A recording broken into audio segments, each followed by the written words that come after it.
Terça-feira, 1º de setembro de 2015. Está no ar o Resenha Flulink. Sou tricolor de coração, sou do clube tantas vezes campeão. Fascina. Muito boa noite, torcida tricolor. Me chamo Cleiton Melo e esse é o nosso Resenha Flulink de número 10. Após 2 semanas de fora por conta de alguns problemas, retornamos com o nosso programa. Um papo somente sobre o nosso tricolor, sem má vontade, sem apenas 15 segundos de pauta. É tudo sobre o Flu e pelo Flu. Você pode participar conosco através do Twitter, utilizando a hashtag RádioFlulink ou mencionando o nosso perfil @Flulink. Seu comentário pode ser divulgado e comentado ao vivo. Em nossa mesa, temos 3 integrantes do Flulink para o nosso debate. Começo dando boa noite ao Eduardo Bruno. Caro Cabeça Tricolor, boa noite, Cabeça. Boa noite, Cleiton. Boa noite, amigos do Flulink, nossos convidados aí, participantes, e nossa torcida tricolor, tão carente por bons resultados, mas vamos falar muito sobre o Fluminense hoje. Além dele, temos a presença de Rodrigo Salomão, da coluna De Barriga em nosso site. Boa noite, Rodrigo. Boa noite, Cleiton. Boa noite ao Cabeça, ao Eduardo, aos outros integrantes da mesa. Vamos tentar entender e decifrar o momento do nosso tricolor, que não é dos melhores, mas é sempre bom falar do Flusão. É isso aí. Para fechar, o boa noite a Daniel Souza, comentarista da Rádio Flulink. Boa noite, Daniel. Boa noite, Cleiton. Boa noite, Rodrigo. Boa noite, Eduardo. É um momento um pouco desagradável, né? Com muitos resultados ruins. Mas ainda temos muita temporada pela frente, então vamos tentar ajudar a encontrar explicações para esse momento e encontrar fórmula para ver se a gente consegue melhorar. Ainda dá tempo da gente se salvar, com certeza. Tem muito assunto importante hoje, vai ser um prazer estar debatendo com vocês. Bom, agora que estão todos apresentados, vamos à divulgação das pautas de hoje. Flu perde para Atlético Mineiro no Maracanã e chega à 6ª derrota nos últimos 8 jogos. Sequência difícil nos próximos 5 jogos deve definir futuro do Fluminense no Brasileirão. Na Arena Corinthians, vulgo Lulão, Flu encara o líder alvinegro do Brasileirão. Bom, e vamos começar direto com a notícia ruim, né? Começando pela má, a derrota diante do Atlético Mineiro no Maracanã por 2-1. Diante de um time em que a gente atura uma freguesia já de 5 anos. Nossa última vitória foi no Brasileirão de 2010.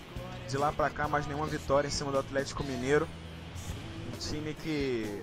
uma torcida que adora o Fluminense, adora implicar com a torcida do Fluminense, com o nosso clube, e que vem se dando bem nos últimos confrontos, né? Quero saber quem deseja começar a análise da partida, a partida certamente desastrosa, que a gente perdeu no Maracanã pela 2ª vez no Campeonato Brasileiro.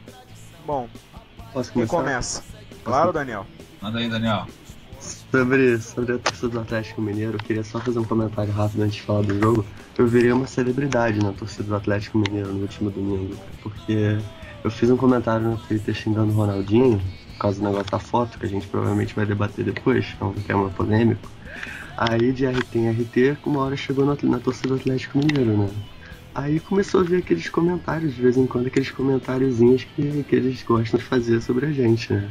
Da CB Flu, da Florzinha, não sei o que. Aí, uns com um rancor, assim, absurdo, assim, não dá... É difícil até de acreditar que eles ganharam uma Libertadores, que eles não esquecem a gente, em hipótese alguma. Aí eu só mandei pra todos eles, sem exceção, todos os que xingaram, a mim e ao Fluminense. Deus te abençoe. Mandei pra todo mundo, todas as respostas. Cara, teve uns muito engraçados. Eles tinham xingado, aí eu mandei isso, eles até me agradeceram depois. Falaram amém, é isso aí, não sei o que. Então, enfim, mas foi um momento que eu me senti muito prestigiado pela torcida do Atlético Mineiro, cara. Foi um prazer, assim, foi sensacional, inenarrável. Tem um carinho enorme pelo Fluminense. Não esquece, hein? Pode ser um. Mas enfim, parênteses feito, falando do jogo.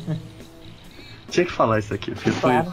foi divertido, sério. Me diverti mandando Deus abençoar eles, sério. De alguma maneira a gente tem que rir do Atlético Mineiro, né? Mesmo com 5 anos sem ganhar deles, a gente sempre arruma um motivo.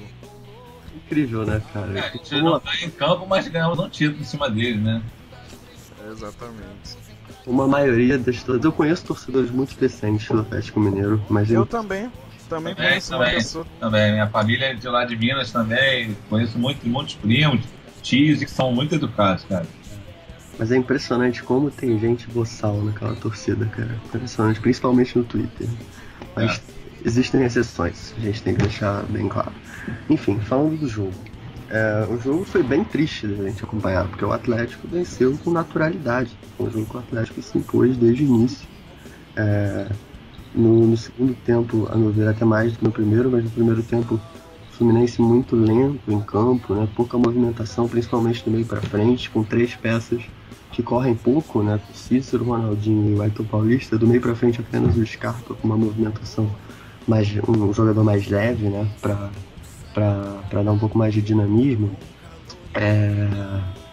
Então, assim, foi um jogo em que eles aproveitaram isso, essa falta de movimentação, a falta de pressão na saída de bola. Eles aproveitaram isso e dominaram a gente, entendeu? Acho que o número de finalizações da partida foi de 14 a 13 para eles, e o próprio placar de 2-1 não refletem o que foi o domínio deles no jogo, principalmente tático. Eu diria assim, tecnicamente, individualmente, nosso time, eu acho que está alguma coisa atrás do deles.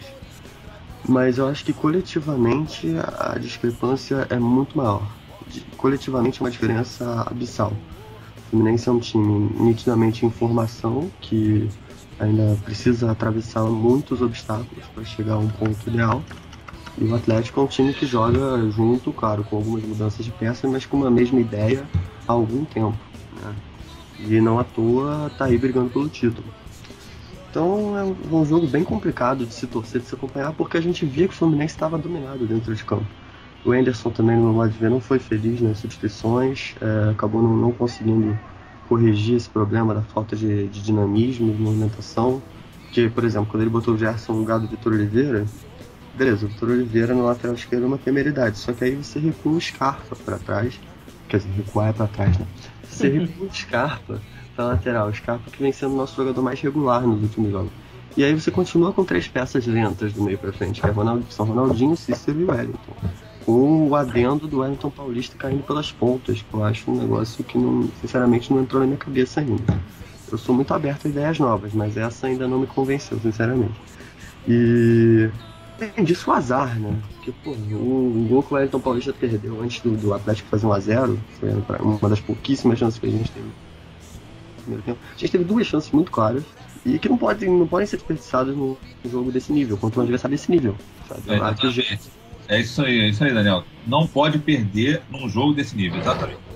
O Jean perdeu. A que o Jean perdeu foi menos absurda, mas a finalização dele foi ridícula. Pelo menos, assim, a obrigação de um jogador profissional de bom nível era pelo menos acertar aquela bola no gol. Se o Vitor paciência, mas pelo menos acertar o gol. E o gol que o Wellington Paulista perdeu, gente, foi sacanagem, né, cara? O Vitor vendido na jogada, a zaga deles vendida também, o Wellington Paulista sozinho, cruzamento perfeito do Scarpa, e foi uma chance claríssima. E 5 minutos depois a bola puniu. A gente levou 1-0 com o gol do Giovanni Augusto, numa jogada, só fazendo um outro parênteses, que a gente levou um gol muito parecido naquele jogo terrível contra o Vasco também. Que foi o seguinte, o Prato saiu da área, confundiu a nossa marcação, e parecia estar muito preso aos encaixes individuais. Levou algum na marcação, né? Abriu aquela brecha. Sim, exatamente. Abriu aquela clareira, o Prato recebeu a bola no pivô, Luan na direita, e um cruzamento perfeito de primeiro, eu acho até, do Luan, o Giovanni Augusto entrando livre na área e cabeceando. E aí, acho que não só o problema dos encaixes individuais, que é uma coisa que eu não gosto, particularmente, mas já que faz os encaixes individuais, achei que o Renato errou na cobertura, ele demorou para perceber a jogada. Ele chegou ali perto do Giovanni Augusto muito tarde, o Giovanni chegou sozinho e com uma cabeçada que não era até muito simples, era mais difícil até que a do Wellington, que ele perdeu, e acabou fazendo 1-0, e aí tornou o jogo ainda mais difícil. A gente empatou numa cagada no início do segundo tempo, não tem outra defesa, né? Não tem mérito do Gum, mas é o tipo de jogada que acontece uma vez na vida, outra na morte. Então, assim, dá pra dizer que foi treinado, foi taticamente um gol maravilhoso, nem a pau, uma ligação direta, tudo simples. A zaga deles acabou falhando, empatamos o jogo, mas aí no momento que empatamos o jogo, o Atlético passou a se plantar no nosso campo, pressionar ainda mais a nossa saída de bola. O time do Fluminense continua lento, sem opções, sem muitas opções de não vou nem dizer de velocidade necessariamente, mas para tornar o jogo mais intenso, igualar eles na intensidade, que é a grande característica desse time do Atlético, é a intensidade. E o jogo ficou totalmente à disposição para eles. E o número de finalizações, que foi só uma a mais do Atlético, nem, a meu modo de ver, nem refletiu a diferença tática que existiu entre as equipes. E aí, uma hora, uma jogada bem trabalhada do Marcos Rocha e do Patrick, saiu o gol da vitória deles. E não dá para contestar, vitória merecida. Resultado dia difícil para torcer pro Fluminense aqui. O Atlético foi muito superior. Só para complementar aí, que o Daniel conseguiu amarrar bem o que foi o jogo, mas assim, alguns detalhes também que a gente tem que tem que entender por que o Anderson faz certas coisas, né? Primeiro, o Atlético Mineiro não é o Paysandu, tá? Para colocar o Vitor Oliveira de lateral esquerdo improvisado.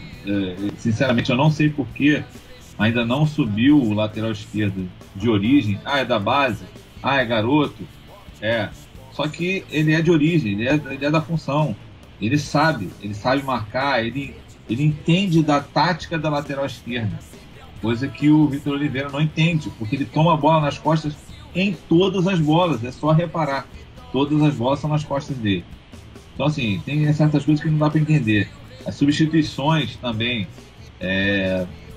do Anderson também, vou te contar, não dá para entender. Engraçado que quem estava lá comigo no Maracanã reparou na hora, porque eu fico observando tudo, né? Para fazer o Notas do Cabeça, eu tenho que ficar olhando o ambiente todo. Então eu reparei na hora que a torcida começou a pedir Vinícius, o Anderson, em poucos minutos, ele apontou lá pro preparador físico, e o mais engraçado, o preparador físico foi em direção ao Vinícius, tipo, é ele. Aí o Anderson faz assim, não, é o Magno. Quer dizer, até o preparador físico sabia que tinha que entrar o Vinícius naquela hora. Mas não. O Anderson cismou com o Magno. E aí, o que ele fez? Aí continuou, aí foi bola de neve.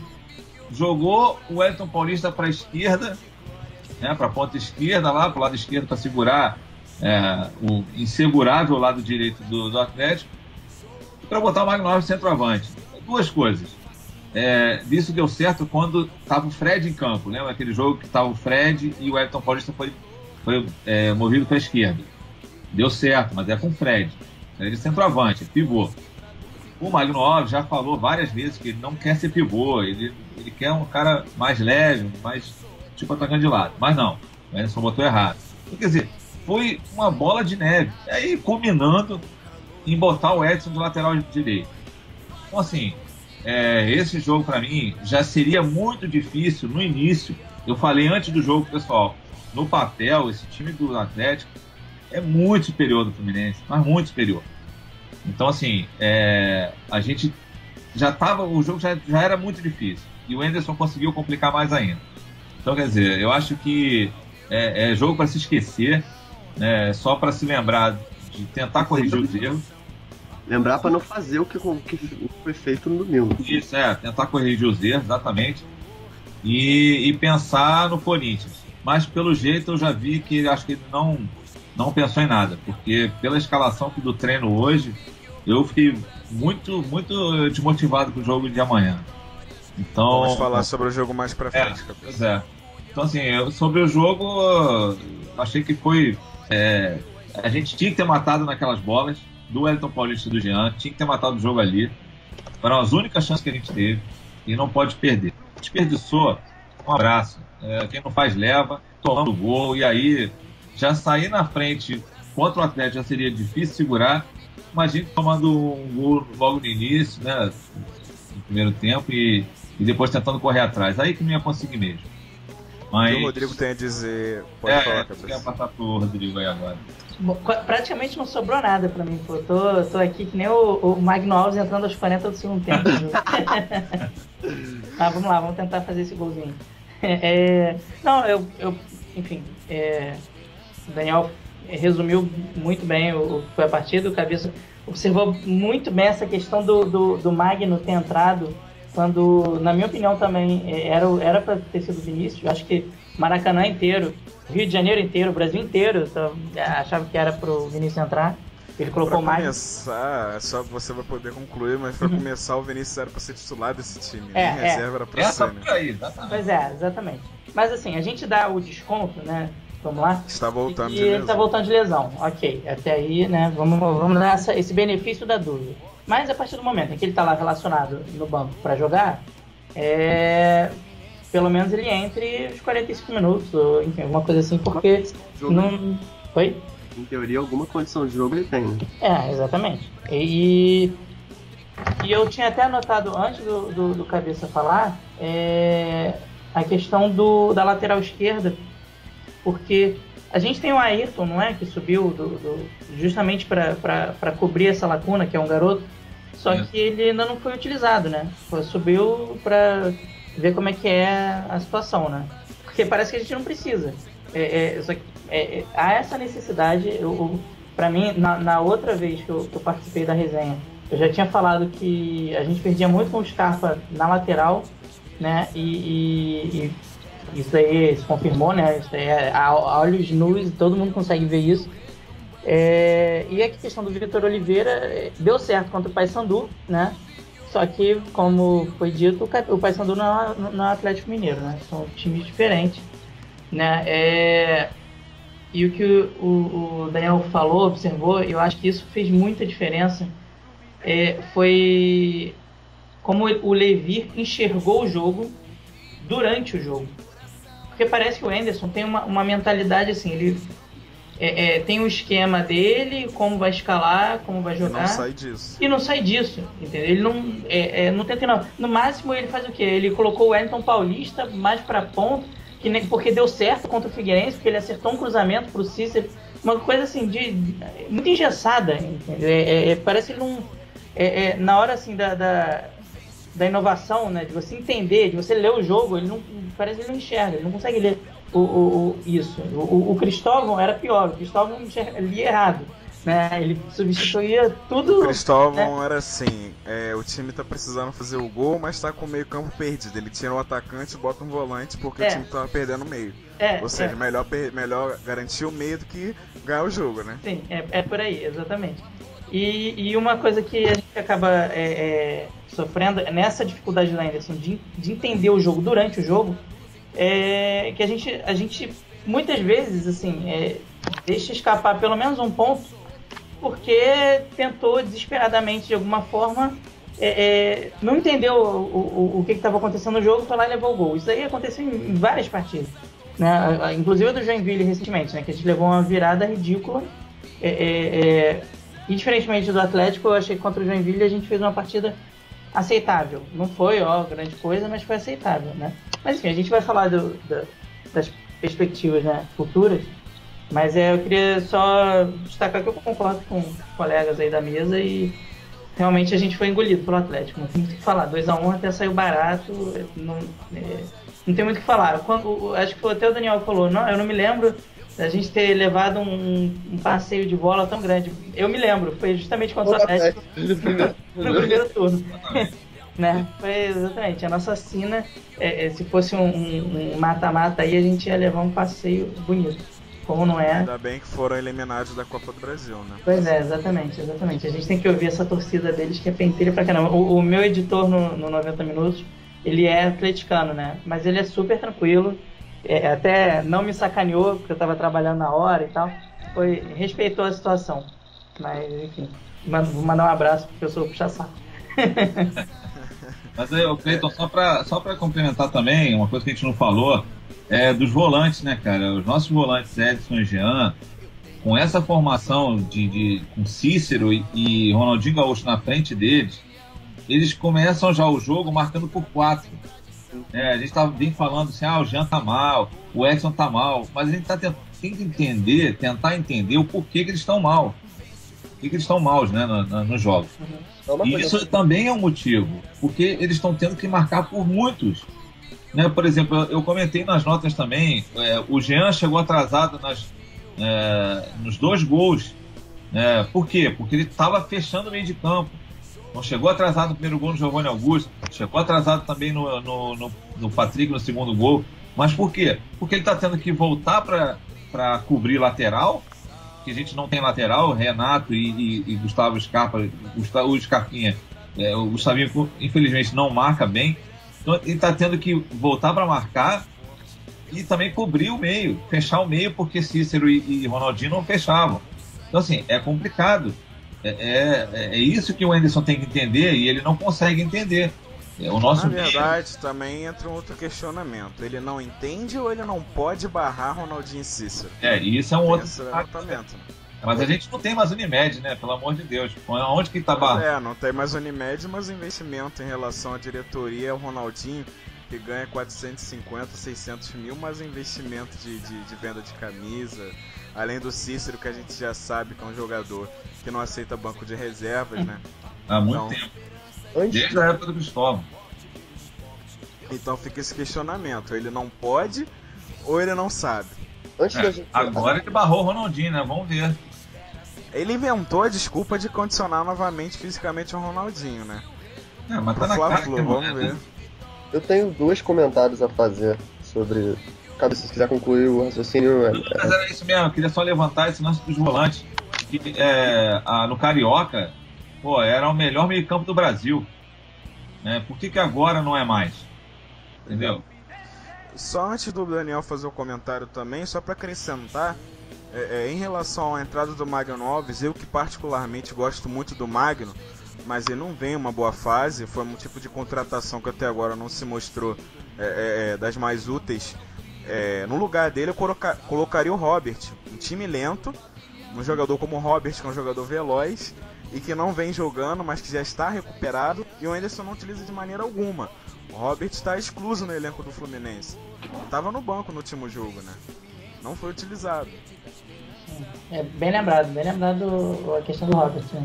Ainda mais que a gente não tinha o Marco Júnior no jogo, né? Para um time que já estava lento, com Ronaldinho, Cícero, aí ele vai e acrescenta o Magno Alves. Pois é. O Fluminense de 2013 e bastante uma boa parte de 2014 pecava muito justamente por conta dessa falta de velocidade, né? Os times, a gente não tinha válvula de escape, né? Desde que o NEM saiu, né, parece que não tinha. E com essa garotada, o Marco Júnior, né, surpreendentemente voltando bem, o Scarpa, o Gerson é meio lerdo, né? Mas assim, né? Enfim, a garota. Deu uma tônica muito diferente, principalmente o Scarpa no lugar do Wagner. Mudou o Vinícius também como jogador. Vinícius, né, antes da lesão. Enfim, deu uma tônica diferente. O time ficou assim, ágil, né? Dinâmico e aquela coisa. E a gente tá voltando. O melhor momento no Brasileirão foi com o trio Gerson, Vinícius e Scarpa, né? Pois exatamente. Gerson, Vinícius e Scarpa. O Gerson já tá indo embora. Eu não sei quão focado está no restante do campeonato, né? Mas, enfim, daí a gente vai conversar sobre pelo menos o que eu faria pro próximo jogo.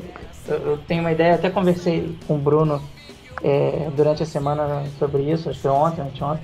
Mas, enfim, só essa observação do Robert que você falou, ele podia substituir o Marco Júnior nessa função, né? Já que havia suspensão. Exatamente. Agora os comentários do Daniel, antes da gente partir pra galera aqui do Twitter que tá comentando. Vai lá, Daniel, a palavra é sua.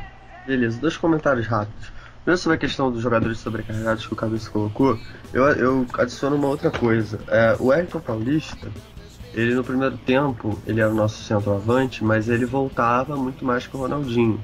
O Ronaldinho Gaúcho, a gente sabe que o Ronaldinho não volta, o Ronaldinho não marca ninguém. O Wellington Paulista, não que o Wellington Paulista seja um leão na marcação, mas ele, enfim, ele foi nessa situação, nesse contexto do Fluminense, ele obrigatoriamente volta um pouco mais. Então, no segundo tempo ele ainda caiu mais pela ponta, já não é uma função lá muito meu ponto de vista, até que se prove o contrário, não é uma função muito adequada à característica dele. Então, possivelmente não manteria ele os 90 minutos em campo. Eu acho que no final acabou sendo meio que uma temeridade, um jogador que teve que correr tanto, sabe? Também acho que foi uma situação que deixou o cara meio sobrecarregado, de modo exagerado, sabe? Porque Cícero não marca ninguém e Ronaldinho muito menos, então acho que foi um outro erro que a gente tem que colocar, porque no final, quando ele colocou o Vinícius, ele colocou no lugar do Renato, né? Foi uma situação meio bizarra, convenhamos também. E botou o Edson pra lateral, né? Piorar ainda a situação. Eu nunca vi o Edson na lateral, confesso que eu nem lembro dessa situação. Também não. Foi a primeira vez que eu vi. Foi a primeira vez. Então, meio bizarrice. E por Deu uma coincidência, tropiscada legal, né? o Edson estava na lateral na hora do segundo gol, né, já. Sim. Ou seja, ainda perdeu força no meio, né? O Edson é um dos jogadores que mais acrescenta ao nosso poder de desarme. Sim. E aí o segundo comentário é o seguinte: o Ronaldinho Gaúcho, que é um tema bastante complexo, que eu acho que a gente ainda vai ter muito tempo para debater, só fazer um comentário inicial. Essa questão física do Ronaldinho, a gente já imaginava isso há muito tempo, né?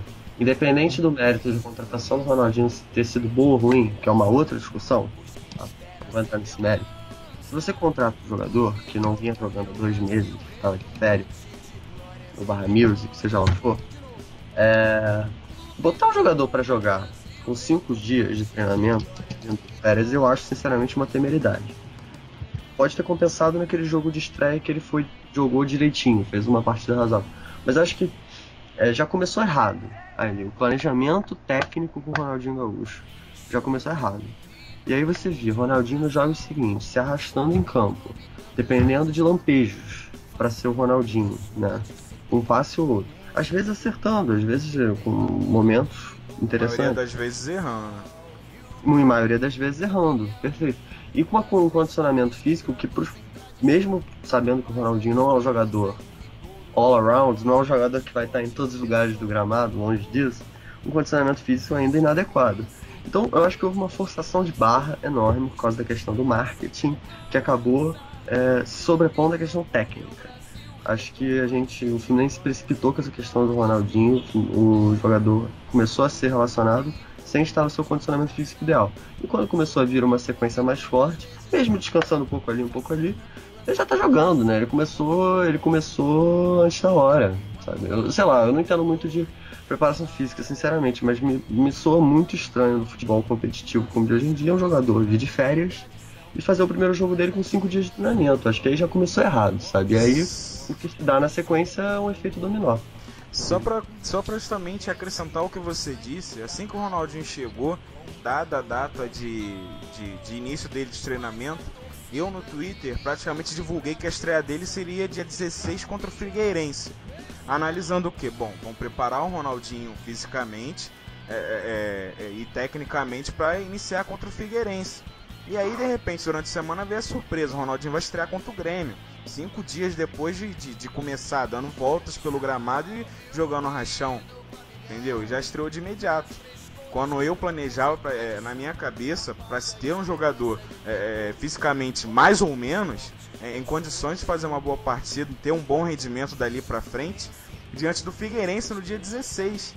E aí colocaram a estreia dele 5 dias após a apresentação e 2 semanas antes do que eu praticamente previa. Não que eu esteja certo, mas uma estreia no Maracanã, pelo menos fisicamente, tecnicamente, eu imaginei que isso fosse ser feito em 2 semanas, no dia 16, mas não.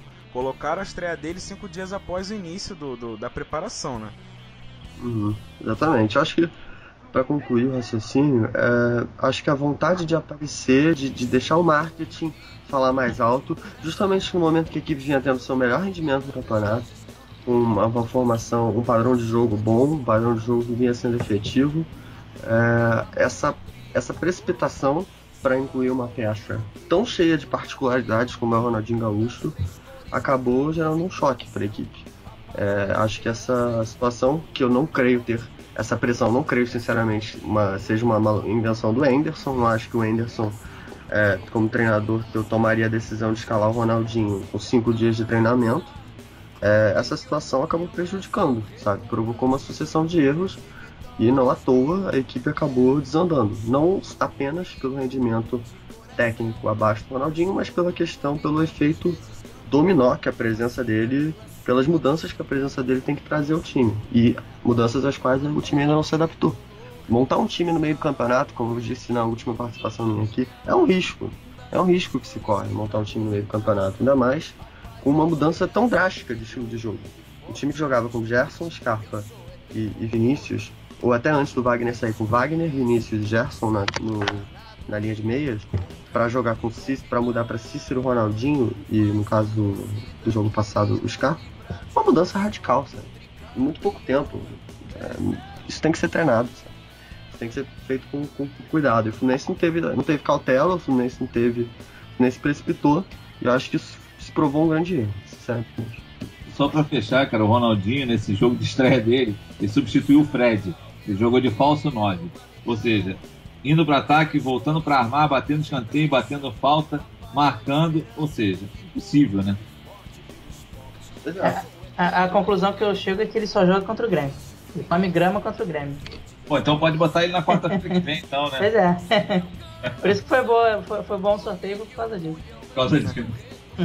Bom, nós temos aqui as participações na internet. O Bruno, que hoje está acompanhando pela internet. Não tá de chinelinho.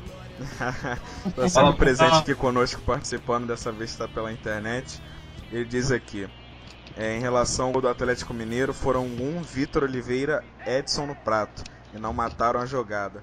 Jean não acompanhou e Renato falhou na cobertura. Não acompanhou o Giovani, no caso, Jean. E Renato falhou na cobertura. A marcação do Flu nunca mata a jogada quando ela é dobrada ou triplicada em cima de um jogador. Tem sido muito frouxa. Aí o Gêneto diz aqui, entenderam o Anderson? O cara é da escola do Dudru, em relação ao Ricardo Drubis. Saudade. Nenhuma. E aí o Gêneto diz aqui também, essa do preparador físico foi a mesma reação comigo aqui em casa, inacreditável. E aí o pessoal debate aqui em relação ao gol do Atlético, quem deve ser útil nesse time, e o Labre também adiciona aqui, Anderson era para ter ido para o curso de treinadores que teve no Fluminense, contou com a participação de 2 instrutores da UEFA. Olha aí.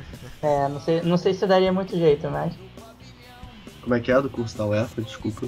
Pois é, que o Fluminense fez, junto dos técnicos da base, né, um curso para formação sim. Instrutores da UEFA. E falou que ele deveria levar o Anderson para aprender algumas coisas também. Bom, agora que a gente já encerrou a nossa primeira pauta, nós vamos para as curtinhas em relação ainda ao jogo contra o Atlético Mineiro. Quem se salvou e pior em campo? Eu começo com o Cabeça. Quem se salvou, Cabeça? Cara, é o craque Fulink, né? Nesse jogo não teve craque, então é quem se salvou. Quem salvou menos pior. Exatamente. Cara, olha, eu depois que a gente, né, sentou para definir os assuntos, né, de falar hoje, eu pensei. Cara, eu acho que eu daria, sabe para quem? Para aquele preparador físico lá, que ele quase que tentou induzir que fosse o Vinícius para entrar naquela hora ali. Mas, brincadeiras à parte, assim, estaria pro Wellington Paulista, cara, só pelo gol. Mas, de outra forma também, ele deu mole, porque ele poderia tomar um cartão quando foi abraçar o Mário Bittencourt. Olha, sucessão de erros do jogo, cara. Sinceramente, o craque poderia... Craque não, né? Quem se salvou, exatamente, poderia ser ele, mas não tem, cara. Eu daria pro preparador físico. Tá certo. Rodrigo, quem se salvou? Pois é, eu tava pensando aqui porque é difícil. O Wellington Paulista eu não salvaria de jeito nenhum porque... Perdeu o gol, né? Perdeu o gol e... Enfim, ainda tem essa, né? Ele perdeu um gol na cara, eu não... Mas é difícil, cara. E diga-se de passagem, o segundo gol na cara que ele perde, que é determinante, né? Porque contra o Joinville ele também perdeu um no primeiro tempo que pra mim não me desceu até hoje. Eu salvaria o Edson, eu acho, mas por pura falta de opção. Eu acho que ele, enfim, fez uns desarmes interessantes, deu mostras de ser um pouco daquele antigo Edson que a gente se habituou a ver no início do ano. Eu acho que eu salvaria ele Eu só não salvo o Scarpa porque ele ficou subutilizado mais uma vez no segundo tempo, né? Ficando na lateral e aí não é a dele, não é a praia dele, mas o primeiro tempo ele tava bem. Enfim, acho que é Edson. É Edson com a menção honrosa pro Scarpa. Ô Rodrigo, o Bruno deixou um recado aqui pra você, ó.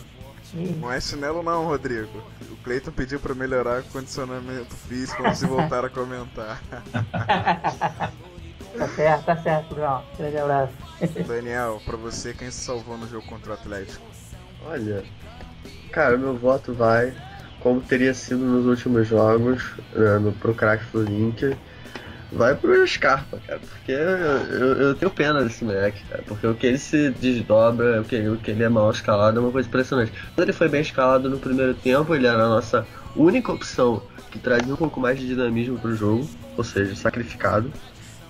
Era o único que conseguia botar um pouquinho mais de correria no jogo, no meio de um monte de jogador lerdo, e botou a bola na cabeça do Wellington Paulista, que poderia ter mudado o rumo do jogo. E no segundo tempo, essa sacanagem que fazem com ele de botar ele na lateral, que eu acho uma grandíssima sacanagem.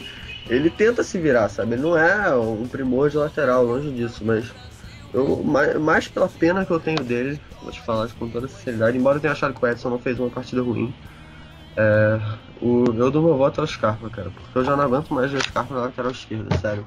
Eu acho que domingo ele vai jogar de novo, hein? Sério, cara, fazem protesto aí por causa de político, de partido. Mano, faz protesto pra tirar o Scarpa da lateral, cara, pelo amor de Deus. Isso aí é prioridade, né? Panelaço. Não aguenta, panelaço, pelo amor de Deus, ninguém aguenta mais, coitado do moleque. Hashtag Força Scarpa, ninguém aguenta mais. Só pra complementar, Cleiton, a menção honrosa também, que a gente esqueceu de falar, é o Marlon, né, cara? O Marlon eu acho que é um oásis no meio desse deserto aí. O moleque tá jogando demais, né? Vamos sentir muita falta dele agora nesses jogos. E, assim, jogou bem, mas quando é aquele negócio, então, o time que toma 2 gols, né? Perdeu o jogo, aí você nunca fala que o cara da defesa foi bem, mas ele em determinadas bolas lá, ele conseguiu sair bem, sem chutão. Pra mim é um oásis nesse deserto aí, o Marlon. Coincidentemente, os nossos melhores jogadores do time são da base, né? Gustavo, Scarpa e Marlon. Isso, exatamente. Bom, agora que os três deram um voto, eu vou um pouco diferente do que vocês votaram.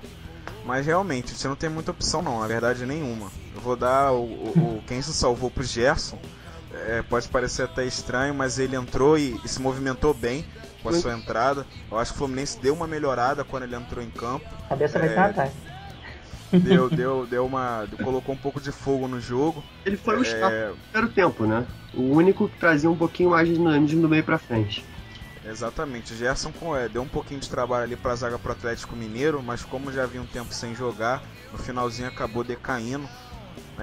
Mas também gostei em relação ao Scarpa, não foi tão bem na marcação, mas a gente sabe que essa não é a função dele, de lateral.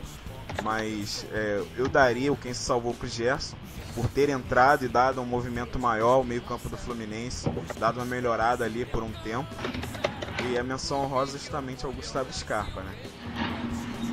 Em relação ao pior em campo, quem deseja comentar, quem vai aí com o primeiro voto?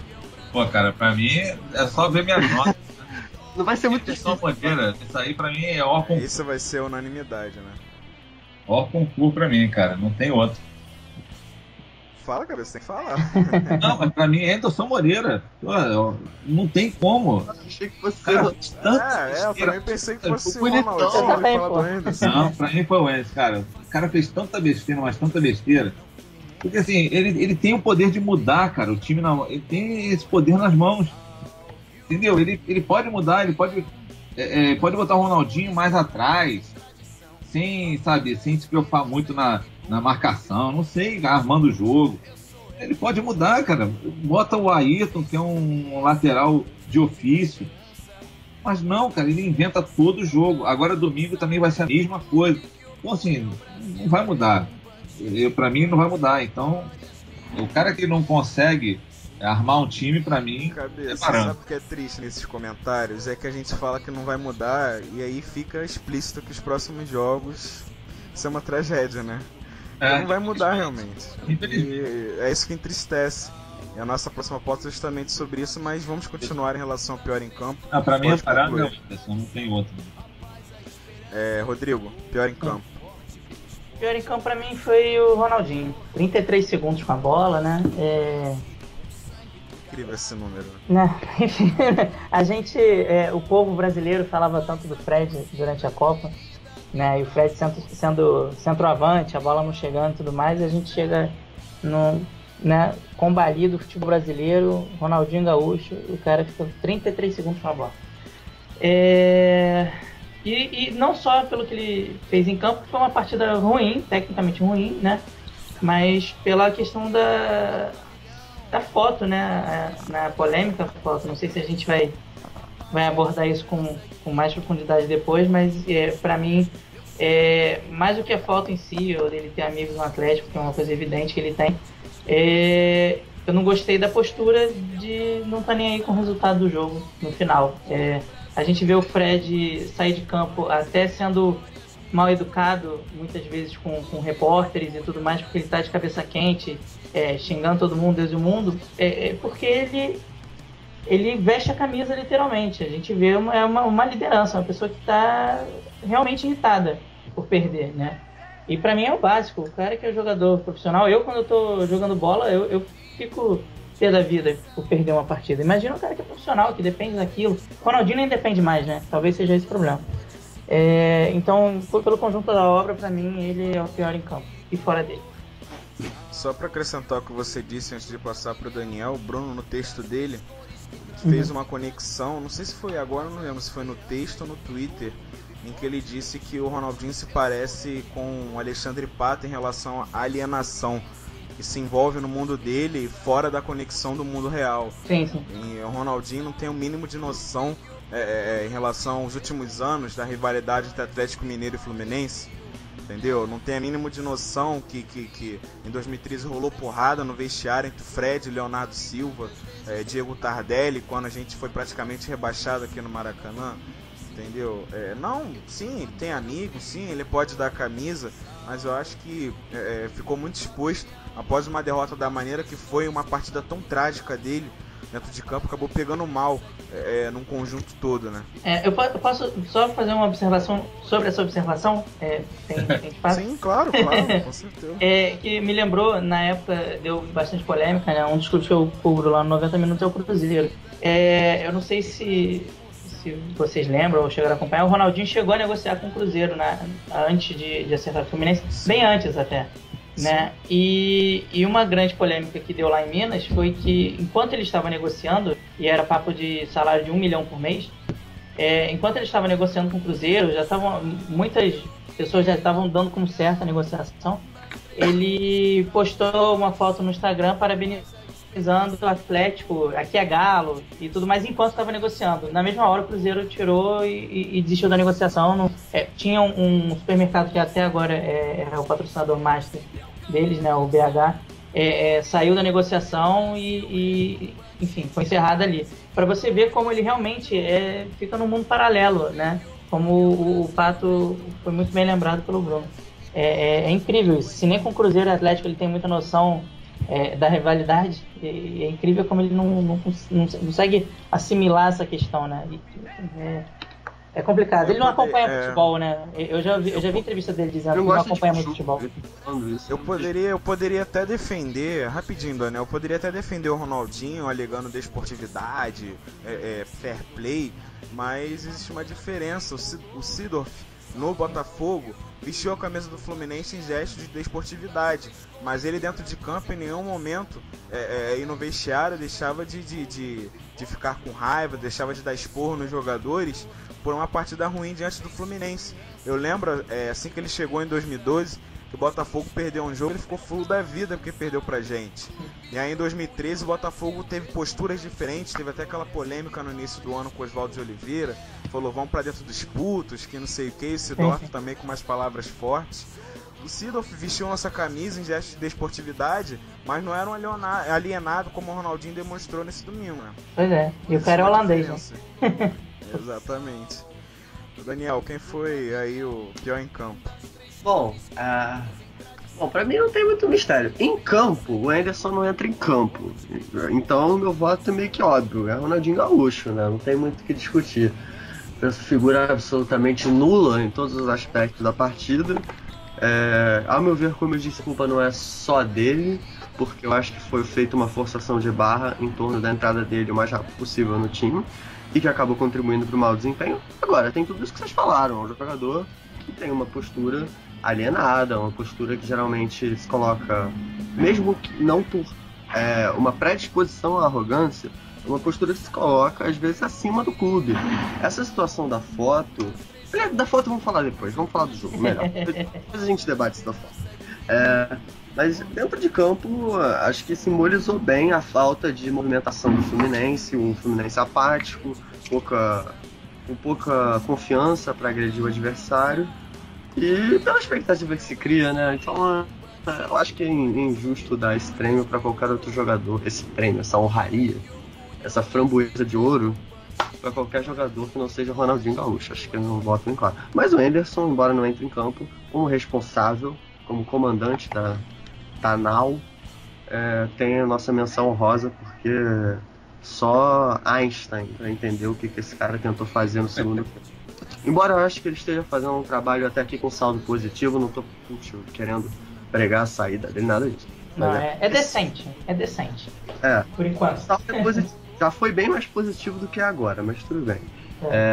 Mas nesse jogo, nossa senhora, uma tragédia a participação do Anderson no jogo. Mal na escalação e pior ainda nas substituições. Meu voto também é no Ronaldinho, não tem nem como fugir disso. Vamos às participações aqui na internet. Um abraço pro Fábio, que está desejando um bom programa pra gente. O Bruno, nosso integrante do Flulink, diz aqui: o craque Flulink foi o Scarpa, com menção honrosa pro Marlon. A baranga com diploma dourado foi o Ronaldinho, menção desonrosa para o Vitor Oliveira. O Gêneto diz aqui: Edson, por mesmo, com a cara rebocada, jogou em relação ao melhor em campo. Verdade. O Marquinho Tavares, DJ Marquinho, abração pra ele, diz aqui: bem lembrado, Marlon, fez o lance de efeito em cima do Prato. Prato que me deu bastante calafrio naquele jogo. Todo momento eu falava: não deixe Prato livre, não deixe Prato livre. E acabou, pelo menos ele não fez gol, né? Mas a gente perdeu o jogo da mesma maneira. E aí o Gêneto diz aqui também: força, Scarpa, base salvando nossos olhares. O Labre diz: Anderson Moreira foi o pior. E aí depois o Bruno acrescenta: o cabeça tem razão, Anderson merece dividir o Baranga com R10. Diploma com pergaminho egípcio pros dois. Jean Carvalho, meu amigo pessoal, diz aqui: a melhor participação do Ronaldinho no jogo foi quando não tocou na bola, naquele gol perdido do Jean. Bem lembrado, Jean, bem lembrado. Naquele lance ele não participou da jogada. Bateu até o medo dele pegar na bola e destruir o contra-ataque, né? Onde acharam o Jean naquele lance, né? O Jean brinca aqui dizendo que foi a melhor participação dele. O passe foi do Wellington Paulista. Foi. Exatamente. Ele puxou a marcação. O Labre diz aqui: Gustavo Scarpa se salvou no domingo. E a gente encerra parcialmente as participações no Twitter. Bom, e agora chega também ao fim a participação em relação às pautas em relação ao jogo contra o Atlético Mineiro. A gente pode nós vamos... sim, claro, conclua, Daniel, agora sim, vai lá. Acho que é um assunto que a gente tem que comentar. A questão da foto foi, além da participação maravilhosa da torcida do Atlético Mineiro no meu Twitter, aos quais eu mando um sincero, caloroso abraço a todos, cara. Deus abençoe vocês. Essa questão foi realmente muito do que vocês falaram, né? Mostrou absolutamente o cara cumprimentar os jogadores no vestiário, é o tipo da coisa que é absolutamente normal, sabe? Eu não vou questionar isso. Agora, chegar ao ponto de tirar foto, porque mesmo que ele não tenha postado, se ele tá tirando foto, naturalmente quem está tirando vai postar em algum lugar, né? É meio que hoje em dia não tem muito como fugir disso, né? Acho que faltou um pouco de sensibilidade num jogo que o torcedor do Fluminense ficou muito chateado com a derrota, pela forma como foi. Um jogo dessa importância contra um concorrente direto, contra um clube que, querendo ou não, existe uma antipatia mútua entre os dois times. É um jogo que o torcedor do Fluminense detesta perder. Eu, pelo menos, falo por mim, eu fico muito puto de perder. Não, somos dois, são 5 anos já sem ganhar. É um negócio, assim, irritante. E o Ronaldinho, nem aí, sabe? Parecia que tava, tipo, indiferente ao resultado. E com o adendo, com o agravante de ter feito uma partida péssima.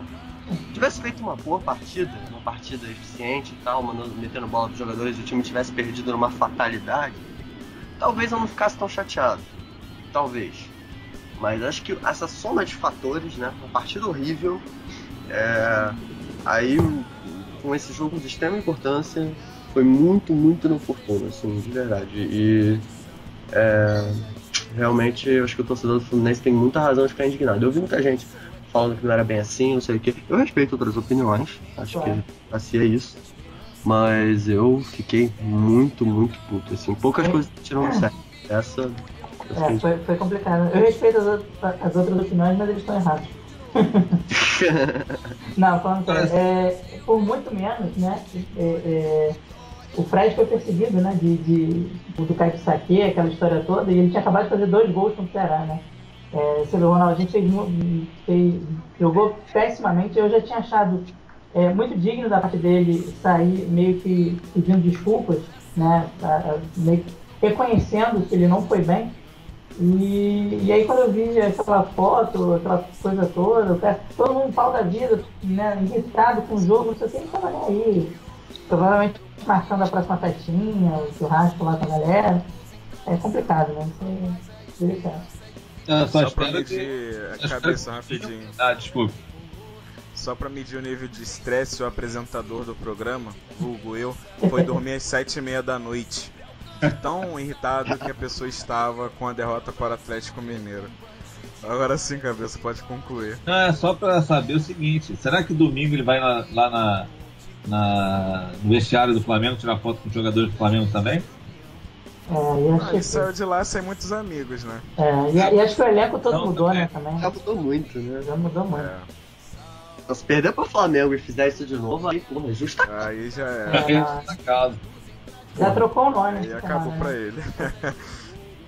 Eu nem comentei essa de trocar o nome no Twitter pra não parecer que é perseguição. Não quero me abster de comentar isso. Como o Bruno disse, a gente tem que concordar. Vive num mundo paralelo. Vive em Narnia. Pois é. O cara não, sei lá, entrevista e tal, às vezes e ele, nesse mundo paralelo dele, eu até entendo, da foto é conduta, sabe? De postura. Isso aí que foi o que você falou, Daniel. Tem sensibilidade dele. Faltou tato. Bom, vamos lá. A próxima pauta vai render um bom debate agora também. Sequência difícil nos próximos 5 jogos deve definir o futuro do Fluminense no Brasileirão. E aqui eu explico a sequência para você, ouvinte. Corinthians, líder do Brasileirão, fora na próxima quarta, às 9h50 ou 10 horas. Flamengo no Maracanã no próximo domingo. Flamengo em ascensão no campeonato. Curitiba no Couto Pereira. Curitiba que está lutando contra o rebaixamento. Vem ganhando alguns jogos, ganhou sobrevida no campeonato. Sport em Recife. Sport que estava brigando com a gente pela G4, agora teve uma queda de produção. Mas é um time que dentro de casa dá muito trabalho. Se eu não me engano, sofreu a primeira derrota somente no último domingo, justamente contra o Flamengo, certo? Foi a primeira derrota do Sport no Brasileirão dentro de casa. Eles não perdiam há 30 jogos no Pernambuco. Exatamente. E para encerrar essa sequência de 5 jogos, nada mais nada menos que o Palmeiras de Marcelo Oliveira e seus quase 50 reforços aqui no Maracanã. Os 5 elencos. Bom, exatamente. E aí eu digo para vocês, uma sequência fácil para os próximos 5 jogos? E o Grêmio nesse meio, né? Jogo rápido aqui, quantos pontos a gente ganha? Sendo bem realista, nesses 5 jogos. Olha, vamos lá. Cara, Cleiton, depende de quem vai voltar, cara. Fred voltando. Depende de muita coisa. Eu chuto 7 pontos. 7 pontos. Assim, jogo rápido, assim. A gente vai analisar por todo, mas um jogo rápido. Olha, Flamengo, eu nunca espero nada diferente de vitória. Eu posso ter medo de qualquer time na face da terra. Eu nunca vou ter medo de Flamengo, convenhamos. Acho que nenhum tricolor tem medo de Flamengo. E pode até perder o jogo, não? Tudo bem. Mas, convenhamos, medo de Flamengo eu nunca tive. Nunca vou ter na minha vida. O jogo de amanhã, acho que a derrota é bem provável, apesar dos desfalques do Corinthians, que a gente vai debater depois. Flamengo, eu sempre espero vitória. Curitiba e Sport são de jogos difíceis, são dois times que têm fator casa forte. Curitiba desesperado, contra o rebaixamento, evolução. Sport ali em cima. Acho que, sei lá, se perder uma e empatar a outra não vai ser nenhuma surpresa. E aí, Palmeiras em casa, cara, jogo em casa a gente não pode mais tropeçar, né? Tá perdendo 2 em casa, pro Atlético e pro Vasco. Tem que dar um jeito de ganhar. Então acho que pode ser que fique nesses 7 pontos que o Rodrigo falou mesmo. Acho 7 pontos também. É De repente até 8. 7 pontos, vocês estão mais otimistas que eu. Não, mas, Fazendo uma análise rápida aqui, sim, eu não contei volta de jogador, não contei desfalque de Ronaldinho, de Cícero, mas no momento da raiva ali, pós-domingo que eu analisei, eu vi 0 pontos conquistados para o Fluminense nos próximos 5 jogos. Olha só, deixa eu te contra-argumentar aqui. Nem em 2013, quando foi, acho que o time mais pavoroso da história recente do Fluminense, naquela sequência horrível com o Vanderlei Luxemburgo, a gente não perdeu, sei lá, 10 jogos de sequência. Porra, a gente matava, pelo menos. A gente tá vendo de, sei lá, 5 derrotas em 7 jogos, alguma coisa assim, né? 6 derrotas em 8. 6 derrotas em 8, isso considerando a do Paysandu, é isso? Ou não? Não, sem Paysandu. Sem Paysandu, né? Porque teve a vitória do Figueirense, né? Mas enfim, tá uma sequência bizarra. Eu não acho que a gente vai engatar mais 5 derrotas, não, pelo amor de Deus. Porra. Bota 3 empates pelo menos aí, Cleiton. Eu só não botei muitos empates, porque o Fluminense é ruim de empatar. Né? Mas... Eu vou explicar a minha análise aqui rapidamente. O Corinthians fora, líder do Brasileirão, atropelando todo mundo. Esse não tem opção. Sandro Meirahit também. Aí é o que desanima ainda mais, né? Depois de ter expulso o Giovani por não fazer nada no Fla-Flu, acho que foi meio que uma punição. Bom, você não fez nada no jogo, então tchau. Aí vai pra rua. Aí Flamengo no Maracanã, um rival em ascensão, que pode nos ultrapassar na tabela. Se vencer o Avaí amanhã ou quinta-feira, agora eu não me recordo, também não é minha obrigação saber a tabela do rival. Mas... E pela primeira vez no programa acabei falando o nome do Tinhoso no programa. Avaí. Peço perdão aos tricolores. Eu falei algumas vezes aqui quando eu fui falar do Clássico. Não é porque eu não tenho medo dessa porra, então... E aí a gente pega o Curitiba no Couto Pereira, um time de lá embaixo, que o Fluminense adora causar dificuldades e estressar bastante seu torcedor. E é um jogo difícil contra o Sport fora de casa, um time que não costuma perder, teve a primeira no último domingo. E o Palmeiras no Maracanã, que pra mim é mesmo o nível do Atlético Mineiro. Se a gente tomou um baile do Atlético, o Palmeiras não deve ser muito diferente. Mas vocês estão mais otimistas que eu, e eu também falei isso no calor, apesar de ainda não ter mudado, mesmo de cabeça mais fria. Agora eu deixo a análise pra vocês dos próximos 5 jogos. Eu só fazendo essas contas aí, eu acho que 7 pontos são factíveis. Agora, engraçado, eu acho que eu sou aquele otimista inveterado, né? Então, eu acho que se o Prédio voltar, já é outro time, cara. É outro time. A liderança dele é muito grande, cara. Eles chamam, assim como o Prato fez no outro jogo, agora o Fluminense chamou 4, o Prédio também chama 2-3, cara. Então, assim, é outro jogo com ele. Agora, como que ele vai voltar? Será que ele vai voltar no Fla-Flu bem? Ou vai jogar 6 minutos e vai sair de novo? Sabe, esse que é o meu medo. A gente não contar com os jogadores. Então, assim, o Vinícius estando bem, né, saudável, a gente, de repente, conseguindo iluminar a cabeça do Anderson e testar o garoto lá, o Ayrton, o Léo Pelé, se subir, sabe? A gente tem que mudar alguma coisa, ficar com esse time agora. Contra o Corinthians eu já sei que vai perder. Eu tô muito motivado contra o Corinthians, muito. Mas cabeça, por incrível que pareça, dos 5 jogos é o que mais me anima. Sei lá, o Corinthians é um time que vai jogar pra frente, né? Um time que líder do campeonato parte pra cima da gente. Frente, cara. Você já sabe que a nossa zaga é Gol e Henrique, cara. Não vai ser o Antônio Carlos? Não vai ser o Antônio Carlos? Eu provavelmente sim. O Marlon não joga. Essa é que é a grande desgraça desse jogo. Mas, falando sério, só um parênteses, a gente vai falar depois com mais calma. O bicho não é tão feio assim. O Corinthians tem muitos desfalques Tem vários importantes. desfalques de seleção, então. O jogo Assim, se a gente for pensar em camisa e tal, Fluminense, tem que ganhar do Curitiba lá. Tem que ganhar, cara. Não tem essa. Tem que ganhar. Com desfalque, sem desfalque, tem que ganhar. Tem que empatar com o Sport. Entendeu? O Fluminense tem que entrar com isso. Se a gente for entrar pensando, pô, ferrou. Ah, não, lá a gente perde. Aí vai perder todos, como você falou. Entendeu? É a atitude. Não, sim, mas aí no caso eu sou torcedor, né? A obrigação do técnico e do time é falar, nós vamos ganhar os 5 jogos. Se a gente quer ir pra Libertadores, tem que ganhar os 5 jogos, tem que liquidar todos ganhar eles. os outros Mesmo 17. assim, ganhar não dá. Não, sempre há uma esperança, né? Daquela coisa assim, vai ter, né? Acontece algum milagre, alguma coisa assim, mas eu particularmente, eu posso falar, por mim, eu acho que há muito tempo que eu não vou para um jogo, né? Assistir um jogo tão desmotivado, assim, tão certo de uma derrota, entendeu? Pelos dois respectivos momentos. O Daniel tá falando dos desfalques do Corinthians, mas sinceramente o Tite ele sobra na turma. É incrível como o Corinthians já se reconstruiu no ano. Ele deu aquela patinada, foi eliminado do Libertadores, perdeu o Sheik, perdeu o Guerreiro, perdeu o Petro, o Ralf entrou na justiça, os empresários dele, enfim. Tudo conspirava para o time né, ir ladeira abaixo. E ele conseguiu reconstruir. É aquilo que eu estava reclamando do Anderson, né? De tentar modificar a situação no meio, né, com o bonde andando. O Tite conseguiu, né, retomar o trilho e o Anderson não consegue. Inclusive, esse é o problema da vinda dos reforços, né?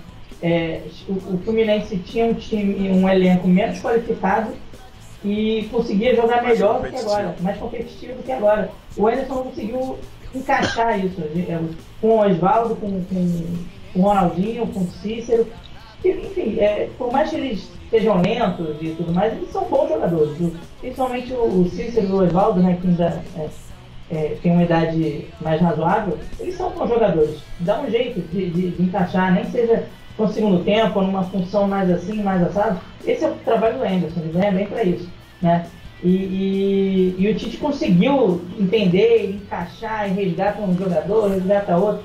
Amanhã, por exemplo, a gente estava falando do Léo Pelé e do Ayrton, né? Amanhã quem vai entrar é o Guilherme Arana no lugar do Wendel, no Corinthians, na lateral esquerda, que é um jovem que foi emprestado pro Atlético Paranaense e aí voltou. Enfim, é o garoto, ele está entrando no líder do campeonato, né?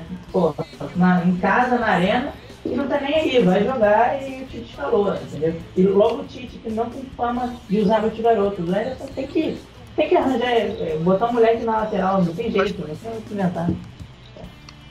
Eu queria fazer um comentário sobre a questão do time. Ontem, eu li no blog do torcedor do Fluminense, no Globo Esporte, a análise do Dedé, que é excelente, assim, sempre vai ler a parte tática. Ele deu uma sugestão muito boa, que eu achei que resumiu em palavras coisas que eu já vinha pensando há um tempo. O Fluminense do meio pra frente tem 2 grupos de jogadores.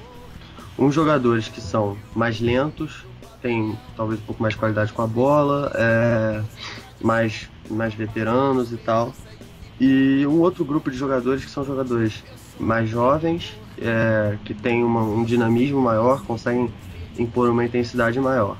Em jogos competitivos, geralmente se joga, né, com uma linha de 4 atrás. O Fluminense não jogou com 3 zagueiros esse ano. E Edson e Jean de volante, que não tem muita opção para volante, né, no nosso elenco.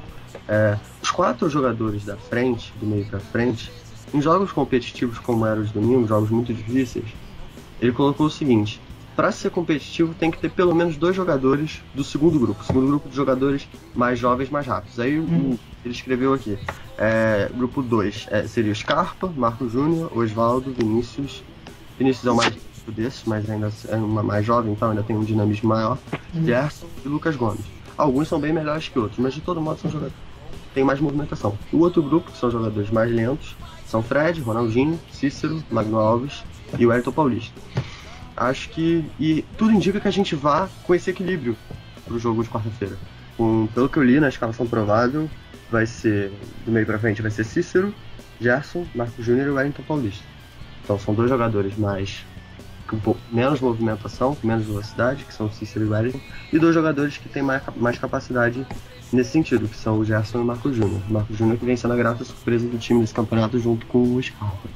Então acho que essa ideia de equilíbrio entre os jogadores menos velozes e os jogadores mais rápidos é uma coisa que a gente precisa encontrar. E no domingo a gente não teve esse equilíbrio, né? Porque a gente escalou 3 jogadores bastante lentos e a gente penou por conta disso. Sim. Enquanto o Figueirense deu certo, mas o Figueirense era um time ofensivo naquele jogo. O Figueirense sequer ataque de... O Figueirense tinha acabado de perder o Argel, né? Foi o primeiro jogo sem o Argel, se não me engano. Sim. Né? Tava diretamente orientado. Eu gostei dessa. Eu ainda não. Confesso que eu não li essa do Dedé, que realmente é muito bom. Eu gostei dessa análise, né? Desses 2 grupos de jogadores, esses 2 blocos, né? Enfim, tem um jeito de intercalar, é bem isso mesmo. É visível a diferença, né? De característica entre um grupo de jogadores e outro. Né? Parece que o Anderson ou é um ou é outro. Não consegue mesclar, não consegue pensar fora da caixa, né? Exatamente. Mas acho que 7 pontos nesses 5 jogos é bem factível, mas depende, eu posso mudar aí também para 12. Voltando alguns jogadores aí, jogando bem. Isso que é o time mesmo, em cabeça. Pô, por que não 15, né? Por que não 15? Por que não? Agora também em compensação, eu concordo contigo, pode ser 0. Por exemplo, se perder pro Corinthians e depois perder pros Mulambos, pô, cara, aí vai ser difícil jogar lá no Curitiba, vai ser difícil jogar com o Sport, vai ser difícil jogar com o Palmeiras. Concordo? E foi justamente um adendo que o Marquinho disse aqui. O problema é que depois das 2 próximas rodadas podemos ser ultrapassados pelo Tinhoso. É justamente a preocupação pro Fla-Flu, né? O Fluminense se gabou, o torcedor se gabou durante o campeonato todo o fato de ser o melhor do Rio, de ter mais pontos que Vasco e Flamengo juntos, e hoje, algum tempo depois, o Flamengo pode estar bem próximo de nos ultrapassar na tabela. E aí a Fla-Pres, né, que a gente já conhece bastante, vai à loucura. Se isso acontecer, preparem o estômago, né? Não, eu já tive que ouvir, já estava bem revoltado após a partida, já tive que ouvir o cara, o narrador do Premier, no caso não vou dizer o nome aqui, ele dizer no meio de uma transmissão de Fluminense e Atlético Mineiro, o Flamengo é 9º colocado a 5 pontos do G4. O que o Fluminense e o Atlético Mineiro tem a ver com isso? Entendeu? Eu fiquei, cara, de onde ele tirou isso? Pra que ele tirou isso? O que tem a ver o Flamengo com o Fluminense e Atlético Mineiro?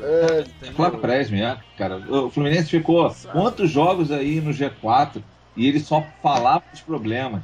Só falam do mal do Ronaldinho. Só falam mal de tudo. Entendeu? Aí é difícil, cara. Difícil. Aquela Fla-Press raiz mesmo. Aquela Fla-Press no sangue, tá ligado? Não, nos últimos anos estava menos escancarado, mas parece que agora com a divisão da cota absurda, virou bagunça, né? Não, os caras em 13º estavam falando em G4, cara. Em 10º. G11, antes estava no G11. G11, G13, era só otimismo. Enquanto que o Fluminense estava no G4 e estavam falando, não, que tem que chegar a 45 pontos, não sei o que. Pô, absurdo, cara. Absurdo total. Só excedendo mesmo em relação ao narrador, que realmente até agora eu tô tentando uma explicação na situação, o que tem a ver o Flamengo a 5 pontos do G4 com o jogo entre Fluminense e Atlético Mineiro. Bravo. Dizem que a gente é complexado, que Fla-Press não existe. Até acho que às vezes existe um certo exagero por conta do clubismo, não só do torcedor tricolor, isso é geral. Sim, todos. Às vezes existe um certo exagero em algumas situações, mas existem outras que são absurdas. Essa de, no meio de uma transmissão falar Flamengo a 5 pontos do G4, se a gente tem a opção de chegar pro narrador e perguntar, o que tem a ver com a transmissão? Eu não quero falar nada não, mas depois que durante o jogo do Fluminense eles ficaram parando para mostrar lances do Guerreiro no amistoso do Peru, eu não espero mais nada, sinceramente. Aí é difícil mesmo. Aquilo ali foi o cúmulo. Mas isso aí é na TV aberta, É, né? isso TV é na aberta TV escancarada. aberta. Qualquer TV aberta jogo na eles TV não dão- aberta com o Flamengo no mesmo horário, eles sempre botam lances do jogo. Pode ser uma bola lá na Arremesso arquibancada. lateral. Vamos ao... isso aí, exatamente. Mostra o arremesso lateral do Mengão. O Mengão chegando pro ataque. Aí o arremesso lateral na área. A zaga quarta chegou quase, chegou. Perigo. Chegou o Mengão. É bem nessa leva mesmo. É. Ok. Bom, agora que a gente já encerrou a pauta bem rápida em relação à sequência difícil que nós teremos nos próximos 5 jogos, vamos à última do programa, né? Na Arena Corinthians, vulgo Lulão, Flu encara o líder alvinegro do Brasileirão. Corinthians, e aí? Análise da partida. Quem começa? Posso começar? Manda aí, Claro. manda aí. Então vamos lá. É que a gente já tinha até falado, né? O Daniel tinha falado dos desfalques do Corinthians. Enfim, o que eu tinha pensado durante a semana, né? Durante a semana, não, depois do jogo do Atlético, né? Em relação a como o Fluminense pode mudar essa questão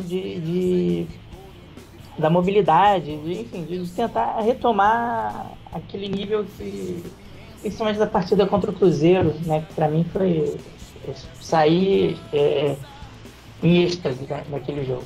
E aí uma ideia que me veio aqui à cabeça, e eu estava conversando com o Bruno sobre isso, primeiro que era em tese barrar o Ronaldinho. Não precisa mais barrar, né, já que ele está recondicionando a questão Entre física, aspas, né, né? entre aspas. E aí beleza, menos um problema. Como eu colocaria? O Cícero, eu vou te falar, ele no meio campo, ele é muito lento, ele muitas vezes ele desperdiça umas bolas assim bobas, como foi até no gol do Joinville, né? A gente lembra muito que o Jean foi que nem uma vaca, mas a jogada começou com o Cícero tentando fazer gracinha no meio. Mas inegavelmente ele tem qualidade técnica, ele chega muito bem para cabecear, todo mundo sabe disso, todo jogo os mesmos narradores falam que o Cícero cabeceia bem, como se fosse aquela novidade, né? E aí eu pensei, por que a gente não experimenta colocar o Cícero de falso 9, como o Ronaldinho jogou na estreia dele, né, contra o Grêmio? Ele até foi bem, o Ronaldinho. Acho que, na minha opinião, foi o melhor jogo desde que ele chegou, foi contra o Grêmio. E o Cícero é muito mais móvel, né, digamos assim, que o Ronaldinho, e é mais finalizador, né, de ter mais presença. Ele pode não fazer um pivô, ter aquele porte de proteger, e a gente realmente vai perder nesse sentido, mas o Wellington Paulista também não tem muito não, né, vamos combinar, né. Então, como eu colocaria? Eu colocaria uma linha de 3 atrás do Cícero, com o Scarpa, o Marcos Júnior e o Vinícius. O Vinícius mais centralizado, na verdade, o Marcos Júnior mais na direita, mas não exatamente como um ponta, porque ele não é tão assim, mas enfim, chegando mais próximo, e o Cícero na frente. Eu arriscaria dessa forma, né? E, obviamente, como a gente já tinha falado, colocar o Ayrton na lateral esquerda, põe o moleque e deixa ele brigar com o Fagner, né? Deixa eu até confirmar, acho que é o Fagner que vai jogar mesmo. O Corinthians vai ter... o Fagner. O Corinthians vai ter o Edu Dracena, e o Edu Dracena tem sido um fator, um calcanhar de Aquiles deles na zaga. A torcida do Corinthians reclama bastante do Edu Dracena, enfim, apesar da experiência, tecnicamente não é mais o mesmo. O Felipe vinha bem, é uma diferença assim, absurda nos números. Com o Felipe, o Corinthians tinha sofrido 1 gol em 7 jogos. Entrou o Edu Dracena, levou 3. Um negócio assim. Enfim, é muito absurdo. E tem o Guilherme Arana na esquerda, né? Que é pelo que eu comentei mais cedo, porque o Wendel tem um edema na coxa e tudo mais. Aproveitar que, inclusive, a nossa zaga, né, que não vai ser muito confiável, já que a gente não vai ter o Marlon, aproveitar que o Wagner Love não está em boa fase, apesar de ter feito gol e tudo mais. A confiança dele no primeiro gol que ele perder, a confiança dele vai abaixo. Eu tenho acompanhado vários jogos do Corinthians e a torcida tem pego no pé dele mesmo. Enfim, aproveitar. O Corinthians tem algum... Não é o mesmo Corinthians que a gente tem visto o campeonato todo. Tem uns buracos, o Ralf vai entrar no meio. no lugar do Bruno Henrique, que tem feito um bom campeonato. O Ralf já tem bastante tempo que ele não entra nos jogos como titular, então talvez sinta um pouco o ritmo. Se a gente colocar um meio mais leve, talvez ganhe nisso. Enfim, pensar nessa situação. Tanto que o Jadson vai jogar um pouco mais na frente. Enfim, tem meios, entendeu? A questão é o Anderson entender como o Corinthians vai jogar e como ele vai entrar, porque a grande qualidade do Corinthians é que não tem exatamente um craque, mas todos atacam e todos defendem. É aquela coisa do mesmo Corinthians de 2012. O Tite implanta isso muito nos times dele, né? Espetacular, assim como do Atlético Mineiro, mas com um estilo um pouco diferente. É um futebol brilhante. É um futebol coletivo brilhante, exatamente. É coletivo. É o que a gente viu na Alemanha, entendeu? A Alemanha não tinha o Messi. A Alemanha tinha 10 caras que, arrebentavam na linha. Né? E o Neuer faz a linha também. O futebol moderno é isso. Atualmente, essa questão... Eu odeio essa expressão futebol moderno, mas é no sentido restrito da palavra. E o Fluminense tem que entender essa situação, entendeu? Então, eu colocaria um time mais leve. Se for o caso, depois, conforme o jogo demandar, colocar um Wellington Paulista, um Magno Alves, que eu também sou fã, como o Cleiton falou, mas realmente não tem produzido muito. O Robert, né? Enfim, tentar entender esse jogo. Eu colocaria uma coisa mais dinâmica, mais leve, porque o time do Corinthians marca e joga. Se você colocar Cícero, Jean e o Ronaldinho não vai poder, né? E no meio, aquela coisa... Enfim, não vai dar, a gente vai ser engolido de novo, né? E particularmente o Jadson, para mim tem sido o craque do campeonato até o momento, né? Ele não aparece tanto, mas é impressionante como ele distribui bem o jogo, ele tem sido importante, né? Enfim, eu acho que dá pra gente conseguir um empate, talvez, sei lá. Não é a grande enfim, não é o ideal, né? O ideal é sempre vencer, mas se for um empate, dependendo das circunstâncias, eu não vou reclamar, não. Não sei os colegas. Dou a palavra aí pra vocês. Não, eu tava pensando, cara, num time também, como você falou, né? Porque o Corinthians vai sair pro jogo, né? Sim. Então é obrigação dele sair pro jogo. E a gente precisa também ter jogadores rápidos na frente para poder puxar o contra-ataque também. Claro. Agora, vocês sabem que o Oswaldo treinou hoje, né? Ele foi relacionado, mas será que ele poderia entrar jogando ou ele entra mesmo, se entrar, vai entrar mais pra frente? Porque... Seria do da lesão, né? Porque a gente já teve essa experiência ruim com o Fred, né? Pois é. E o Oswaldo é meio canela de vidro, né? Tem que ter cuidado também. Porque eu cheguei a pensar também, cara, da gente entrar com um 3-5-2, sabia?